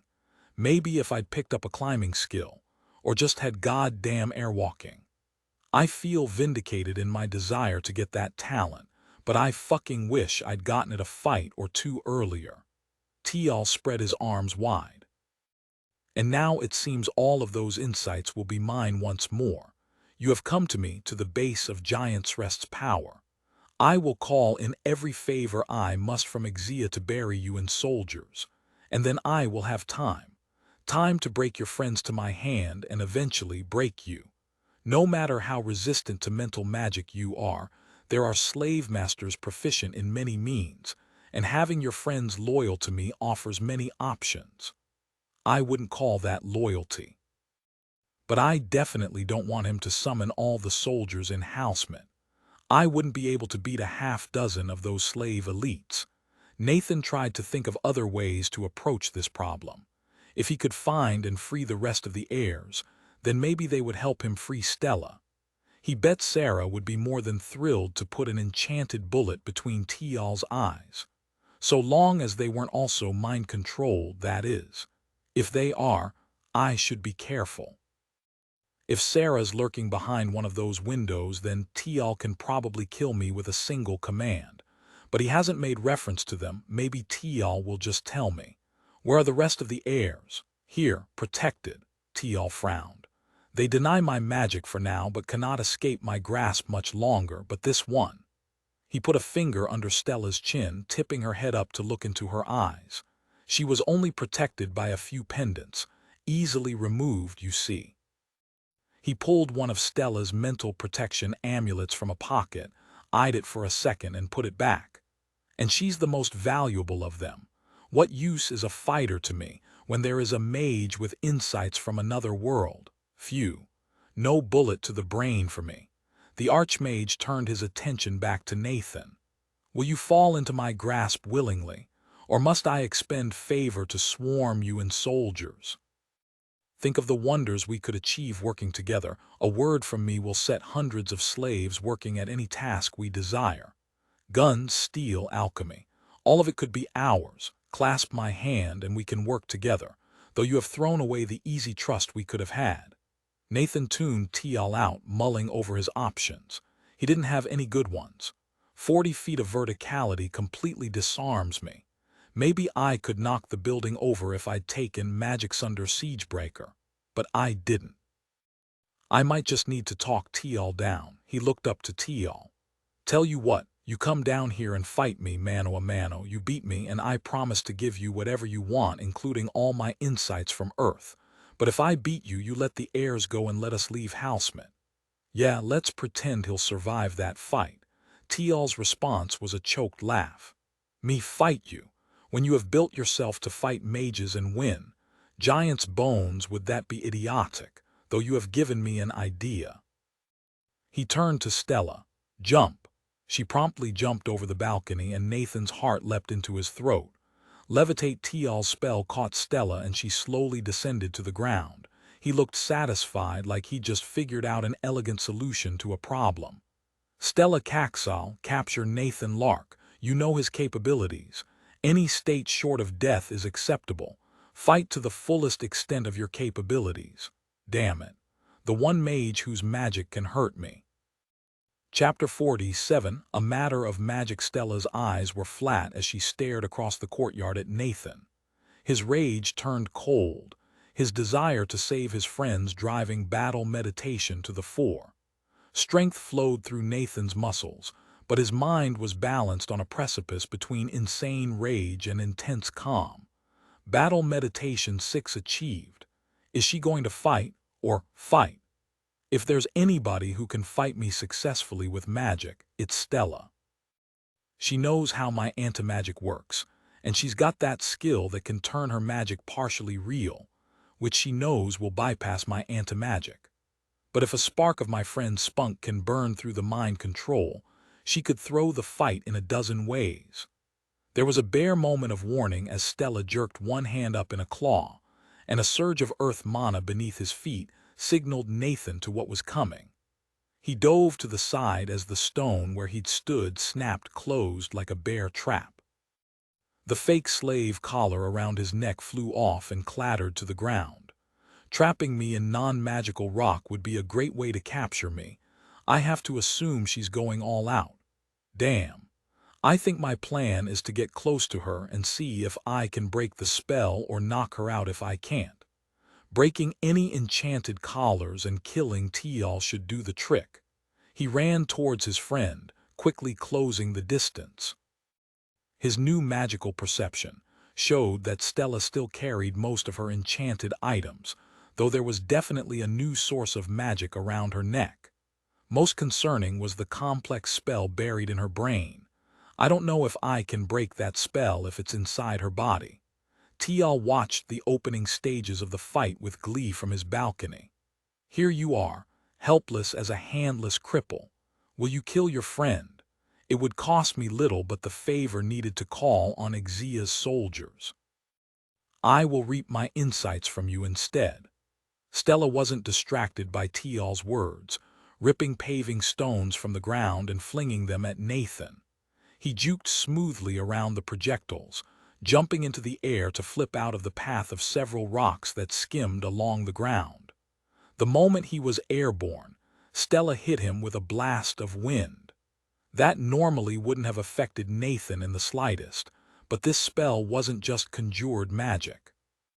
Thanks to her natural magic skill, her understanding of air flows translated into a blast of actual material wind that tossed Nathan backwards. He controlled his tumble, readying himself to spring into action once more. Nathan's new magical senses, aided by notice, detected a spell kindling in the stones he was about to land on.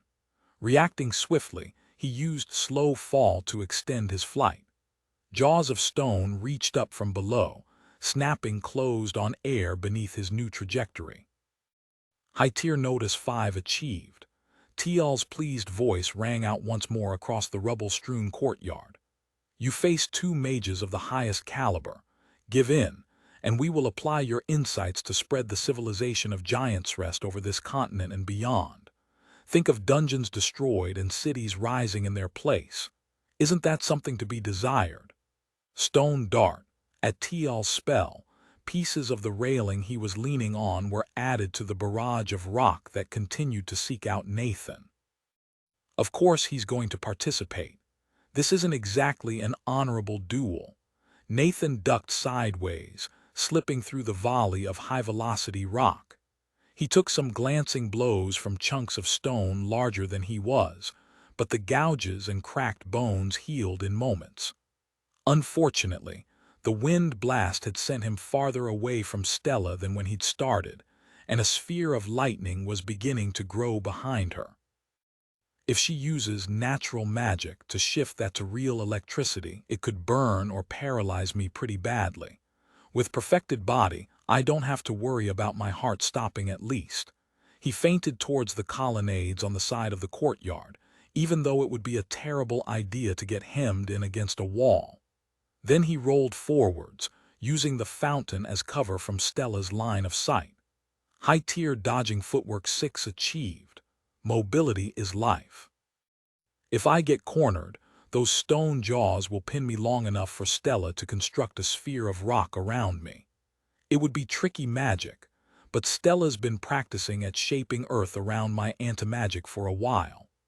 Nathan sprung over the lip of the fountain, splashing through the knee-high water and dispersing the enchantments that sustained a series of lithe figures intertwined with one another. Entrapping water orb, Tial's spell gathered the water and formed it into a sphere around Nathan just as he leapt upwards to avoid the stone of the fountain closing on his legs.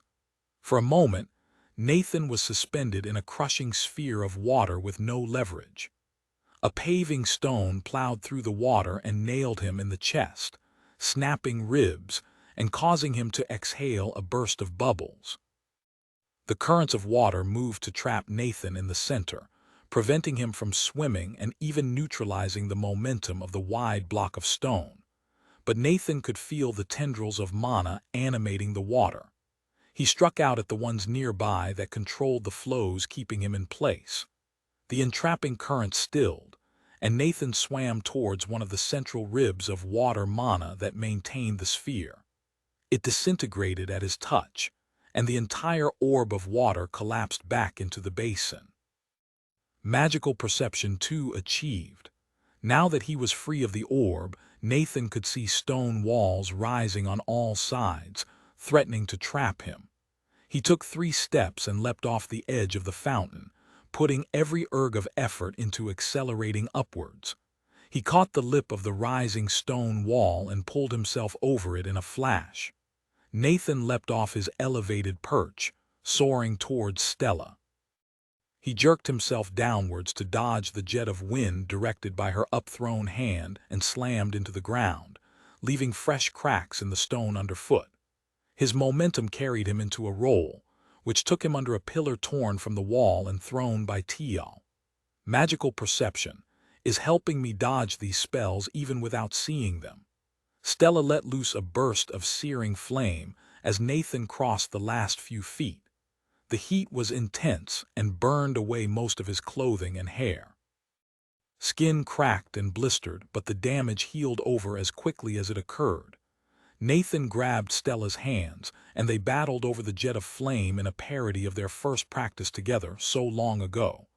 But Nathan's attention was split as he scrutinized the spell entrenched in Stella's skull, gazing into her lightning-lined eyes.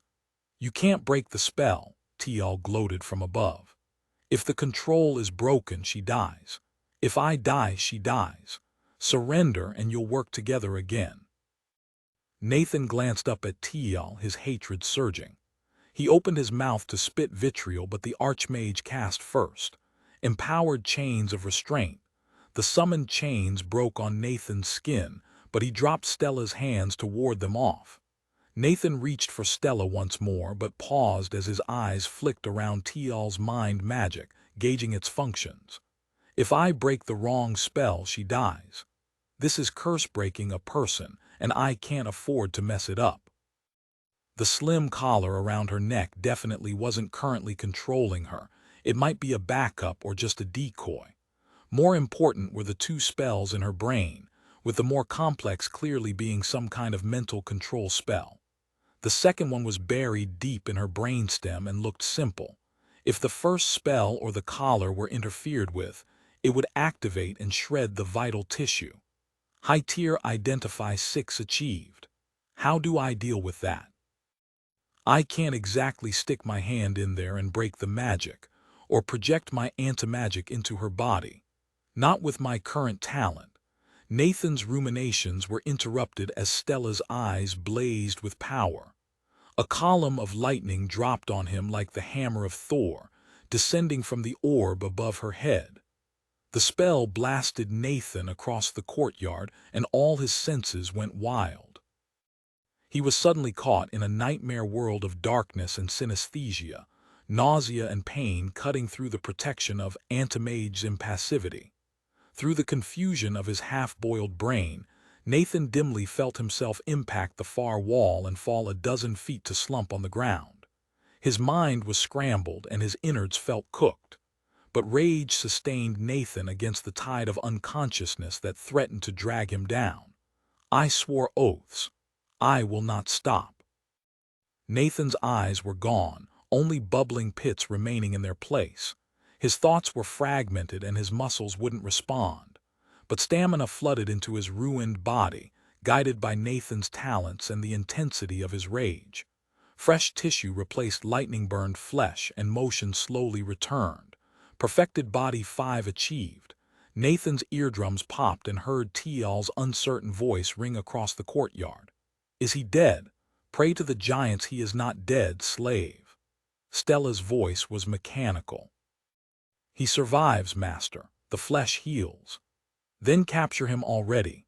Nathan urged his rebuilding muscles into action as the stone beneath him moved to envelop his torso. His body twitched, unresponsive. He wasn't going to escape the spell. So he reached out with his anti-magic, sending it probing forth a few inches into the stone that moved sluggishly over him. Again his talent flexed, and it was obvious he was on the edge of developing magic absorption to extend the talent outside his body. But the insight wasn't complete, and no blue boxes appeared in Nathan's vision as his eyes regrew. The disruption was still enough to delay the spell, and Nathan rolled out and got unsteadily to his feet. That spell was slower than any of the others, even before my tampering. Am I too far away from Stella for her to easily control the earth? Did she stall intentionally? As he gazed with rebuilt eyes across the ruined courtyard, Nathan saw the truth.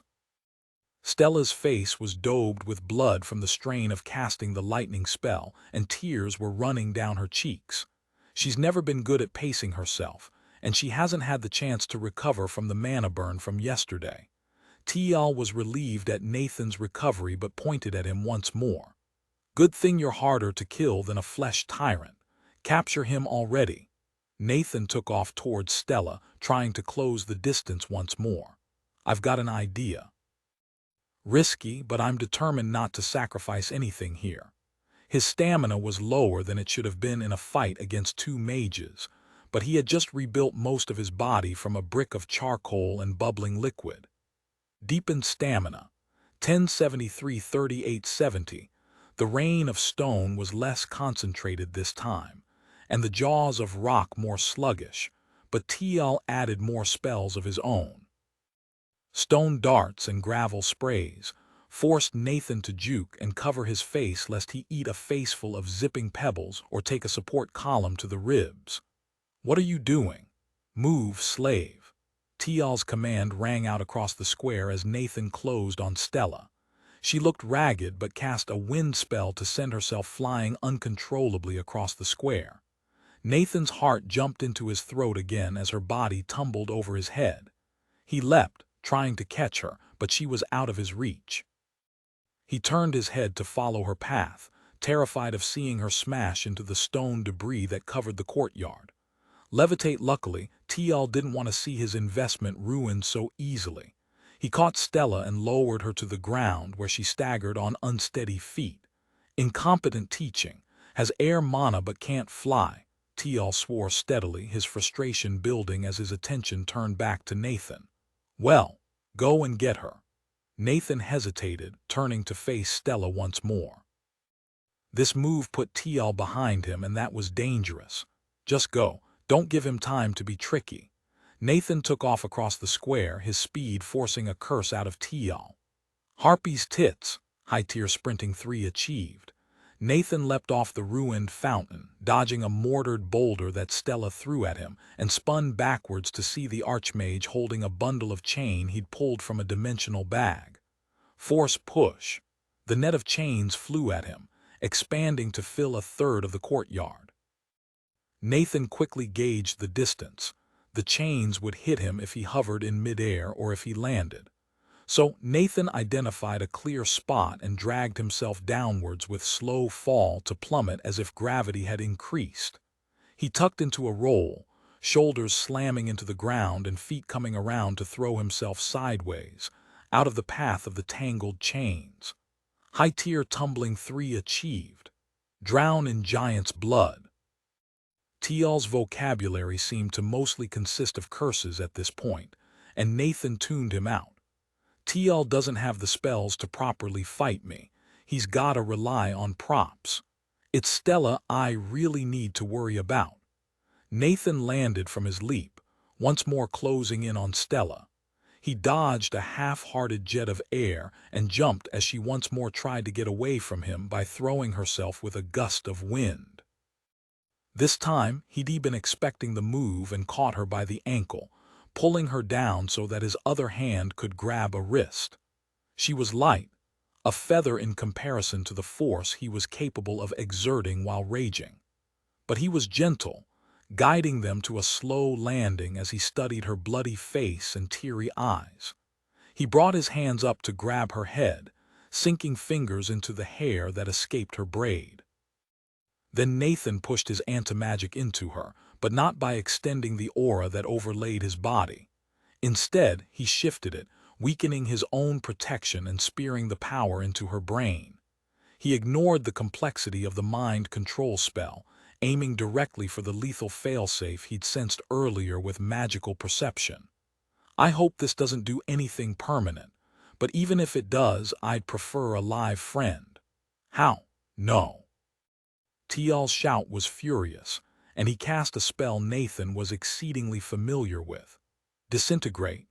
Nathan shifted his body to shield Stella in case Tial was aiming at her. The beam of twisted mana hit him in the back. Normally the spell would have had no effect, but Nathan was focusing his antimagic away from his body and into Stella. He let loose a tiny breath of relief as the spell at the core of her brain unraveled before his spike of antimagic. I can survive this. The lower half of his body went numb as the disintegrate severed his spinal cord, and his breath went slack as it ate into his lungs. The tide of disintegration swept onwards, but Nathan kept his antimagic sweeping through Stella even as he crumpled to his knees. He kept going until all traces of the mind control spell were gone. The spell cut Nathan in half and advanced up his torso. His muscles grew weak, and a blue box flickered into view as his vision darkened. Congratulations, you have developed the magic absorption talent into Aura of Antimagic. Permanent talent, Aura of Antimagic. You are an embodiment of Antimagic, forever unable to cast spells or access magic. Magic items will degrade from being near you. You can extend your antimagic from your body to directly absorb mana of spells and enchantments into stamina. The wave of disintegration faded, but the damage was done. That's nice. I wonder if 1,000 mana is enough to regenerate everything below my shoulders. Probably not. Then, something sparked before Nathan's eyes, and an ultraviolet glare shone directly into his pupils. Mana flowed into him, and his brain reoxygenated with the sudden influx of stamina. Blurry vision refocused to see Stella's gaze locked on his, her eyes fierce and glowing with power once more. Blood surged from her nose as she channeled torrents of mana into his chest, providing him the stamina to rebuild his lower body from scratch. It's just magic, not shifted into real electricity. I think she's free, and still has her magic. Stella took his hands in hers, continuing to pour mana into him. His teeth opened in a silent scream as his torso regrew. Perfected body 6 achieved. With a newly born heart pumping, Nathan followed Stella's furious glare to where Tial fumed on the balcony. You damned fools. I'll get to Badad. By the giants, he'll make this right. You'll wish I was the one to own you then. Stella croaked out a single word. No. She crooked a finger, wincing in pain at the simple spell. The balcony Tial was standing on cracked and fell, and the Giant's Rest Archmage screamed as he fell 30 feet to the rubble-strewn courtyard, his spell interrupted. Go. Stella's voice was a whisper. She released his hands, collapsing backwards bonelessly. She's fine. I need to finish this. Nathan's feet hadn't finished regrowing, so he crawled at first. Then he ran until he stood over a whimpering Tial. The Archmage's mage armor had taken the brunt of the fall, but Tial lay on his back like a tortoise. He held up a hand to ward Nathan away, speaking through puffy lips. Please. Nathan looked down on the man who'd brought him to Davrar. The first man Nathan had ever felt true hatred for. This time, I don't hesitate. His fist punched through force magic and buried itself in Tial's neck, crushing cartilage and snapping bone. Nathan grabbed Tial's spine and pulled up his head as the other fist came down. The fury-enhanced blow obliterated the man's nose and continued, penetrating through facial bones and into the soft tissue beyond. Nathan let the mage drop to the ground where his cord head flopped limply. He's finally dead. My first real enemy. Talent text comparison, permanent talent, magic absorption. You are heavily resistant to all forms of magic and can directly absorb the mana of spells cast on you into stamina. You are forever unable to cast spells or access magic. Magical items cannot affect you and will degrade at your touch. Permanent talent. Aura of Antimagic. You are an embodiment of Antimagic, forever unable to cast spells or access magic. Magic items will degrade from being near you. You can extend your anti-magic from your body to directly absorb mana of spells and enchantments into stamina. Chapter 40. A foreboding future. Nathan stood over Tial's corpse, looking down at the slumped figure. In death, the Archmage seemed unthreatening, pathetic. Just a lump of meat replacing a man of ambition and power. Also a greedy coward willing to dominate people to get what he wanted. As Nathan's rage died, his eyes roamed over Tial's rich robes and the many rings on his fingers. He shook himself and hastened back to Stella. The heirs are more important than anything Tial was carrying. I'd break anything valuable anyways. With my new aura, I don't even need to touch magic items to destroy them. Stella groaned as Nathan approached, eyes slitted in pain as she held her robes to a badly bleeding nose. She squinted up at him, seemingly at a loss for words. He stared back, also unable to encapsulate everything he wanted to say. It was only a second before he broke through the impasse, focusing on what was important here and now. "Where are the others?" "Down," Stella's voice rasped, but she pointed towards the side of the courtyard. The door there had been broken open by one of the paving stones launched during the fight, revealing a grand entry hall. Nathan almost ran off to find the other heirs, but then saw Stella's hesitant attempts to stand. "I'm not leaving her here, that's tempting fate. Enchanted robes be damned, she's coming with me." Nathan scooped the small mage up, again amazed at how light she was. The enchantments in her robes immediately started fragmenting, and Nathan did his best to draw back his anti-magic as he sprinted towards the building. It didn't really work. His newfound control and ability to project the talent let him retract it some, but not entirely. After all, the new talent said, magic items will degrade from being near you.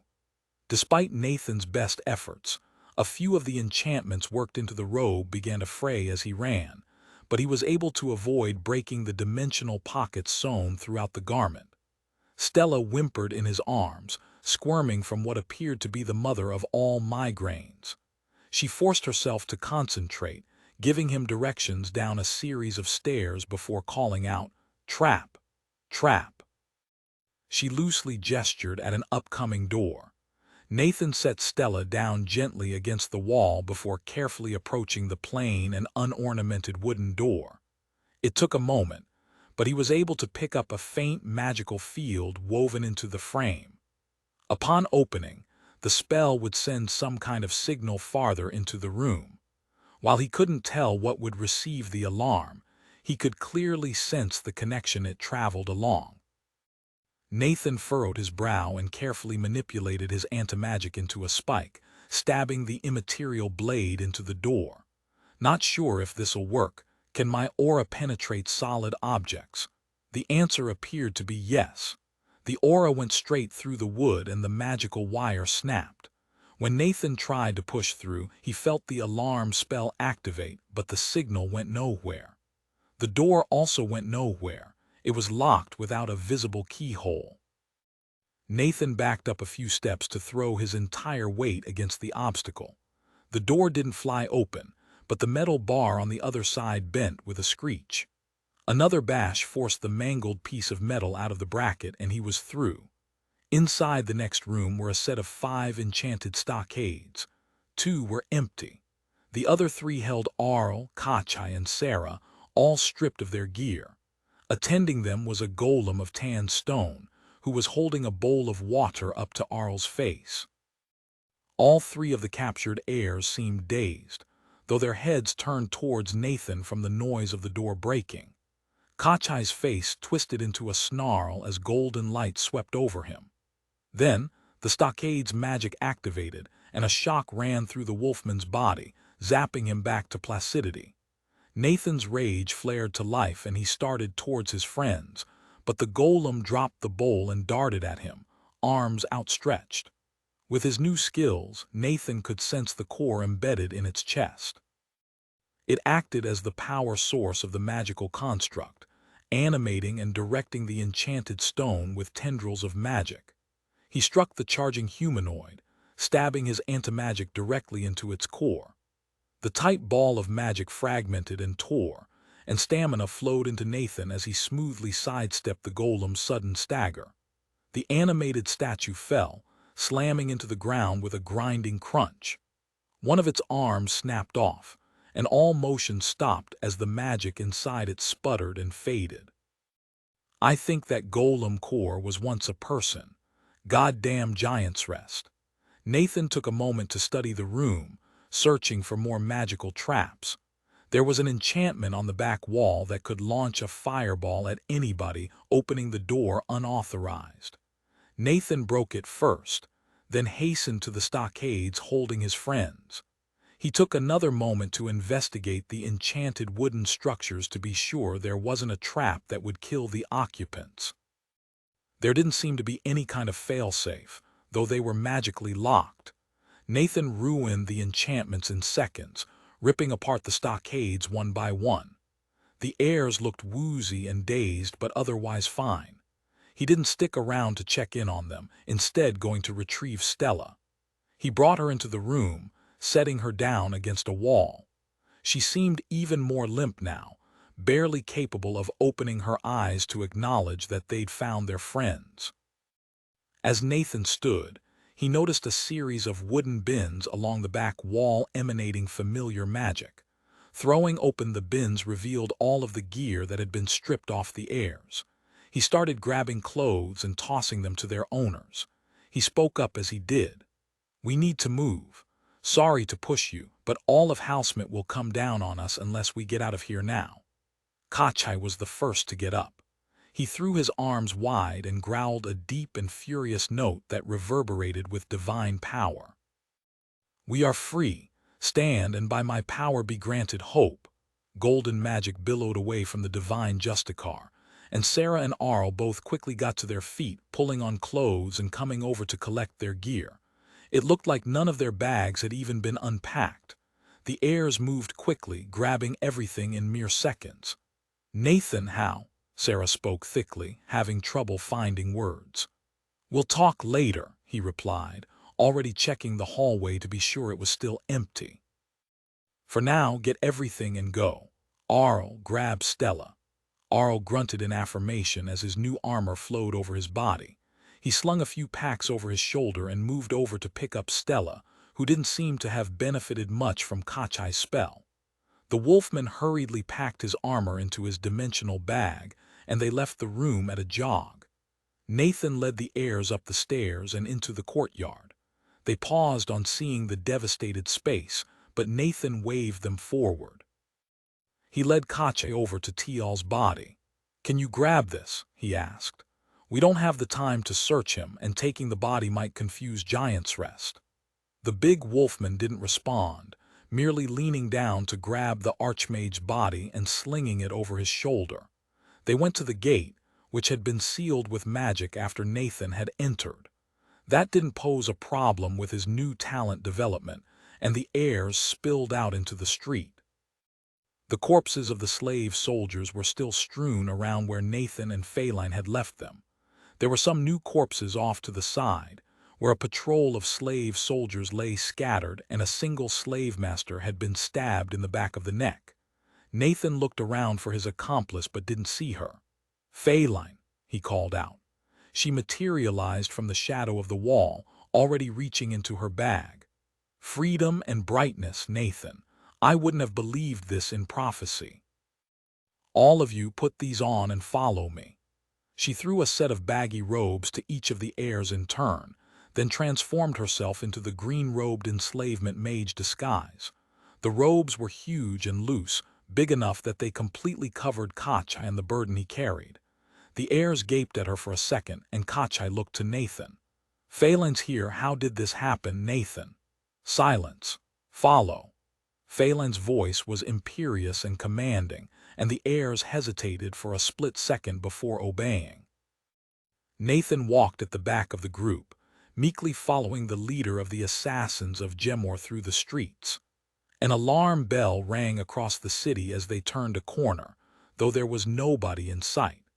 The sound was piercing and impossible to ignore, but Feline kept her head high and led them onwards without changing her pace or posture. The group was 2 more streets along when a blue-robed mage turned the corner ahead. The middle-aged man was followed by a dozen elites and almost 100 slave soldiers, many armed with bows. Nathan saw Arl tense under his robe.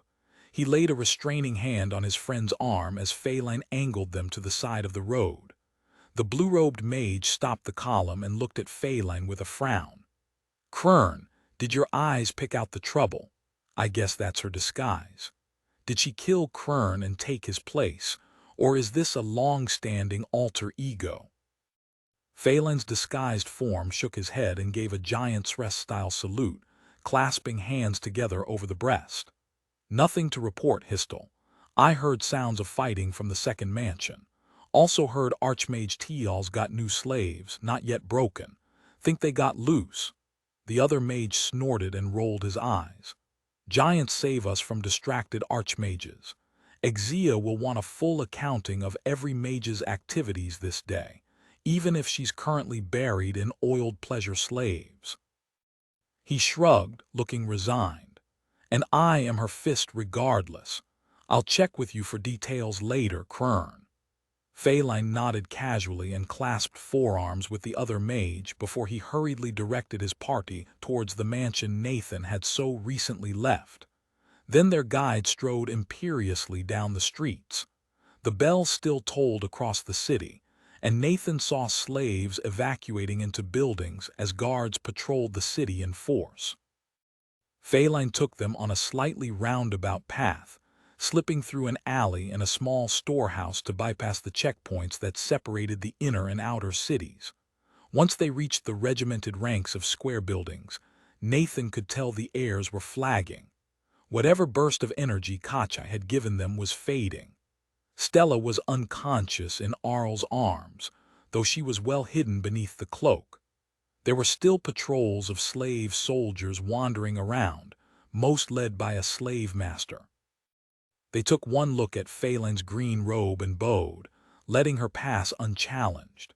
She led the heirs back towards the slums, where they turned into a district consisting of crude buildings and stinking of human waste. Nobody followed them, and after several twists and turns, Feline led them back to the safe house she'd brought Nathan to when he'd first arrived in Housemint.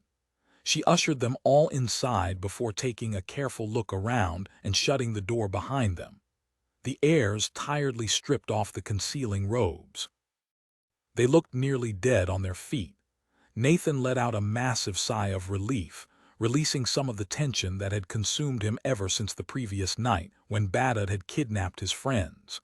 "You have leveled up to level 144. Congratulations, you have killed Archmage Tldho Droxal of Giant's Rest and rescued your teammates from his control. Wow. Killing somebody powerful is worth a lot of levels. 25 of them, damn." Next development coming up at 243. Feline became a slim woman once more, glancing at her own notification. Her eyebrows vaulted upwards in surprise. "You killed the Archmage, actually got him." Then she noticed Kacha laying down the orange-robed body and her eyebrows finished the climb to her hairline. "And that's his body and jewelry. No one knows he's dead yet." Nathan shrugged. "Nobody else was around. He made Stella fight me, but I broke the spell and then we killed him. We freed the others and got out." The dark-haired assassin walked over to Tial's corpse, bending down to finger the rich orange robe and swipe a palm over the rings on his hands. She glanced up at the rest of the heirs and their shattered expressions. She sighed and stood. "Go sleep. Rest now in safety. None will disturb you, for this place is protected." She ushered the heirs into the bedroom. Stella was already out cold, and Arl simply laid her on the broad bed. Kacha cast a few basic healing spells on her before he thumped down next to her. Arl and Sarah didn't last much longer, falling onto the bed in various states of disrobement. Nathan moved to join them, but Feline held out her arm and quietly closed the door. The assassin turned to Nathan, eyes intent. Come, we must talk. She sauntered over to the table, gesturing for Nathan to join her. I am free of regret for the heir's rescue. But Giant's Rest will learn the truth of Tial's demise, and the Ascendant Academy will want revenge. We risk the destruction of Gemor. She studied him for a moment longer, pulling out a flask and rolling it between her fingers before taking a pull. What will you do now? She set the flask down on the table in front of the empty seat in clear invitation for him to sit. Tial is dead, but Giant's Rest will threaten Gemor and the heirs forever. I swore to myself to tear them down, and I meant it. Nathan hesitated before walking over to the empty seat and picking up the bottle. I want to get them back to Gemor. He nodded to the door where the heirs were resting. Then I'll come back and we'll fight them together, if you'll have me. He took a sip of the flask, appreciating the fiery liquor as he sat down. Your loyalty burns bright. Phelan cocked her head, studying him. It will be difficult to leave this city for a time. The gates are already closed, and Ixia will deploy their magic to find those who killed her peer. They will search for every person inside the walls not wearing a collar and every living thing outside the city for 50 miles. My safe house can block their spellwork, but the quester will get involved eventually. Tial was his student. Yes. Nathan sighed, taking another pull of the flask. Badad pitted me against Tial to train him. He kidnapped the heirs to force the issue. The quester said that he'd consider me a rival if I defeated Tial. And, well, Nathan glanced at the corpse in the corner of the room. I didn't really think about the fact that winning against Tial would mean Badad would consider me a personal rival. Shit. Phelan traced her finger across the tabletop. You've taught him that you will respond to a threat against your team. They will never be safe from him now. He drank from the flask again, delaying the moment when he'd have to face up to reality. The reality where one of the most powerful men on the continent would be coming for Nathan and his friends. When he lowered the flask, he looked beseechingly at Phelan. What do I do? Can you help me and the heirs escape Badad? She raised an eyebrow and gave him a sad smile. You are in the dragon's lair now, Nathan. You cannot retreat. You must take the initiative. Hurt and distract your foe so he does not come for what you hold dear. The dragon must focus on you, not those you want to protect. How do I do that? Badad was on another level with his spellcasting. I can't win against him, not yet. Phelan wasn't done. You decry the philosophy of Giant's Rest, their enslavement of others, and you hated Tial for what he did to you. The beautiful woman pursed her lips and looked Nathan up and down. But do you truly hate them? Or has your revenge on Tial quelled your passion? Are your principles true as blood, or do they diffuse like smoke? She leaned over the table. I wish a fire in your bones fit to overcome prophecy. I wish to see those gleaming spires cast to the ground. Will you live up to your vows, Nathan of Earth? Nathan's anger swelled as Phelan spoke, though it wasn't directed at the killer across the table from him. I do hate them, for everything they are, for what they do to people. His fists clenched, thinking over all of the enslaved he'd seen in this city alone, all the people dehumanized into mindless servants. Phelan smiled at his hard tone, a gleam in her eye. All you have done thus far is react defensively. You protect the heirs and Gemor, but you cannot be a perfect defender, you must attack. If you wait for provocation, Giant's Rest will take what you seek to protect and force you to destroy it yourself. Even your killing has not been born of hatred. Her expression was fierce, teeth sharp in her mouth as she continued. They have earned depthless hatred a dozen times over. I can show you. We can cleanse the evils of Giant's Rest and work our way through that dragon's lair until you have levels enough to match Badad blow for blow. The assassin leaned in to whisper in Nathan's ear. Join me, Nathan. I will teach you the insight to a second class. It will be easy for you as you are now. Then we will carve our way through Giant's Rest, putting an end to their atrocities. End of Book 2.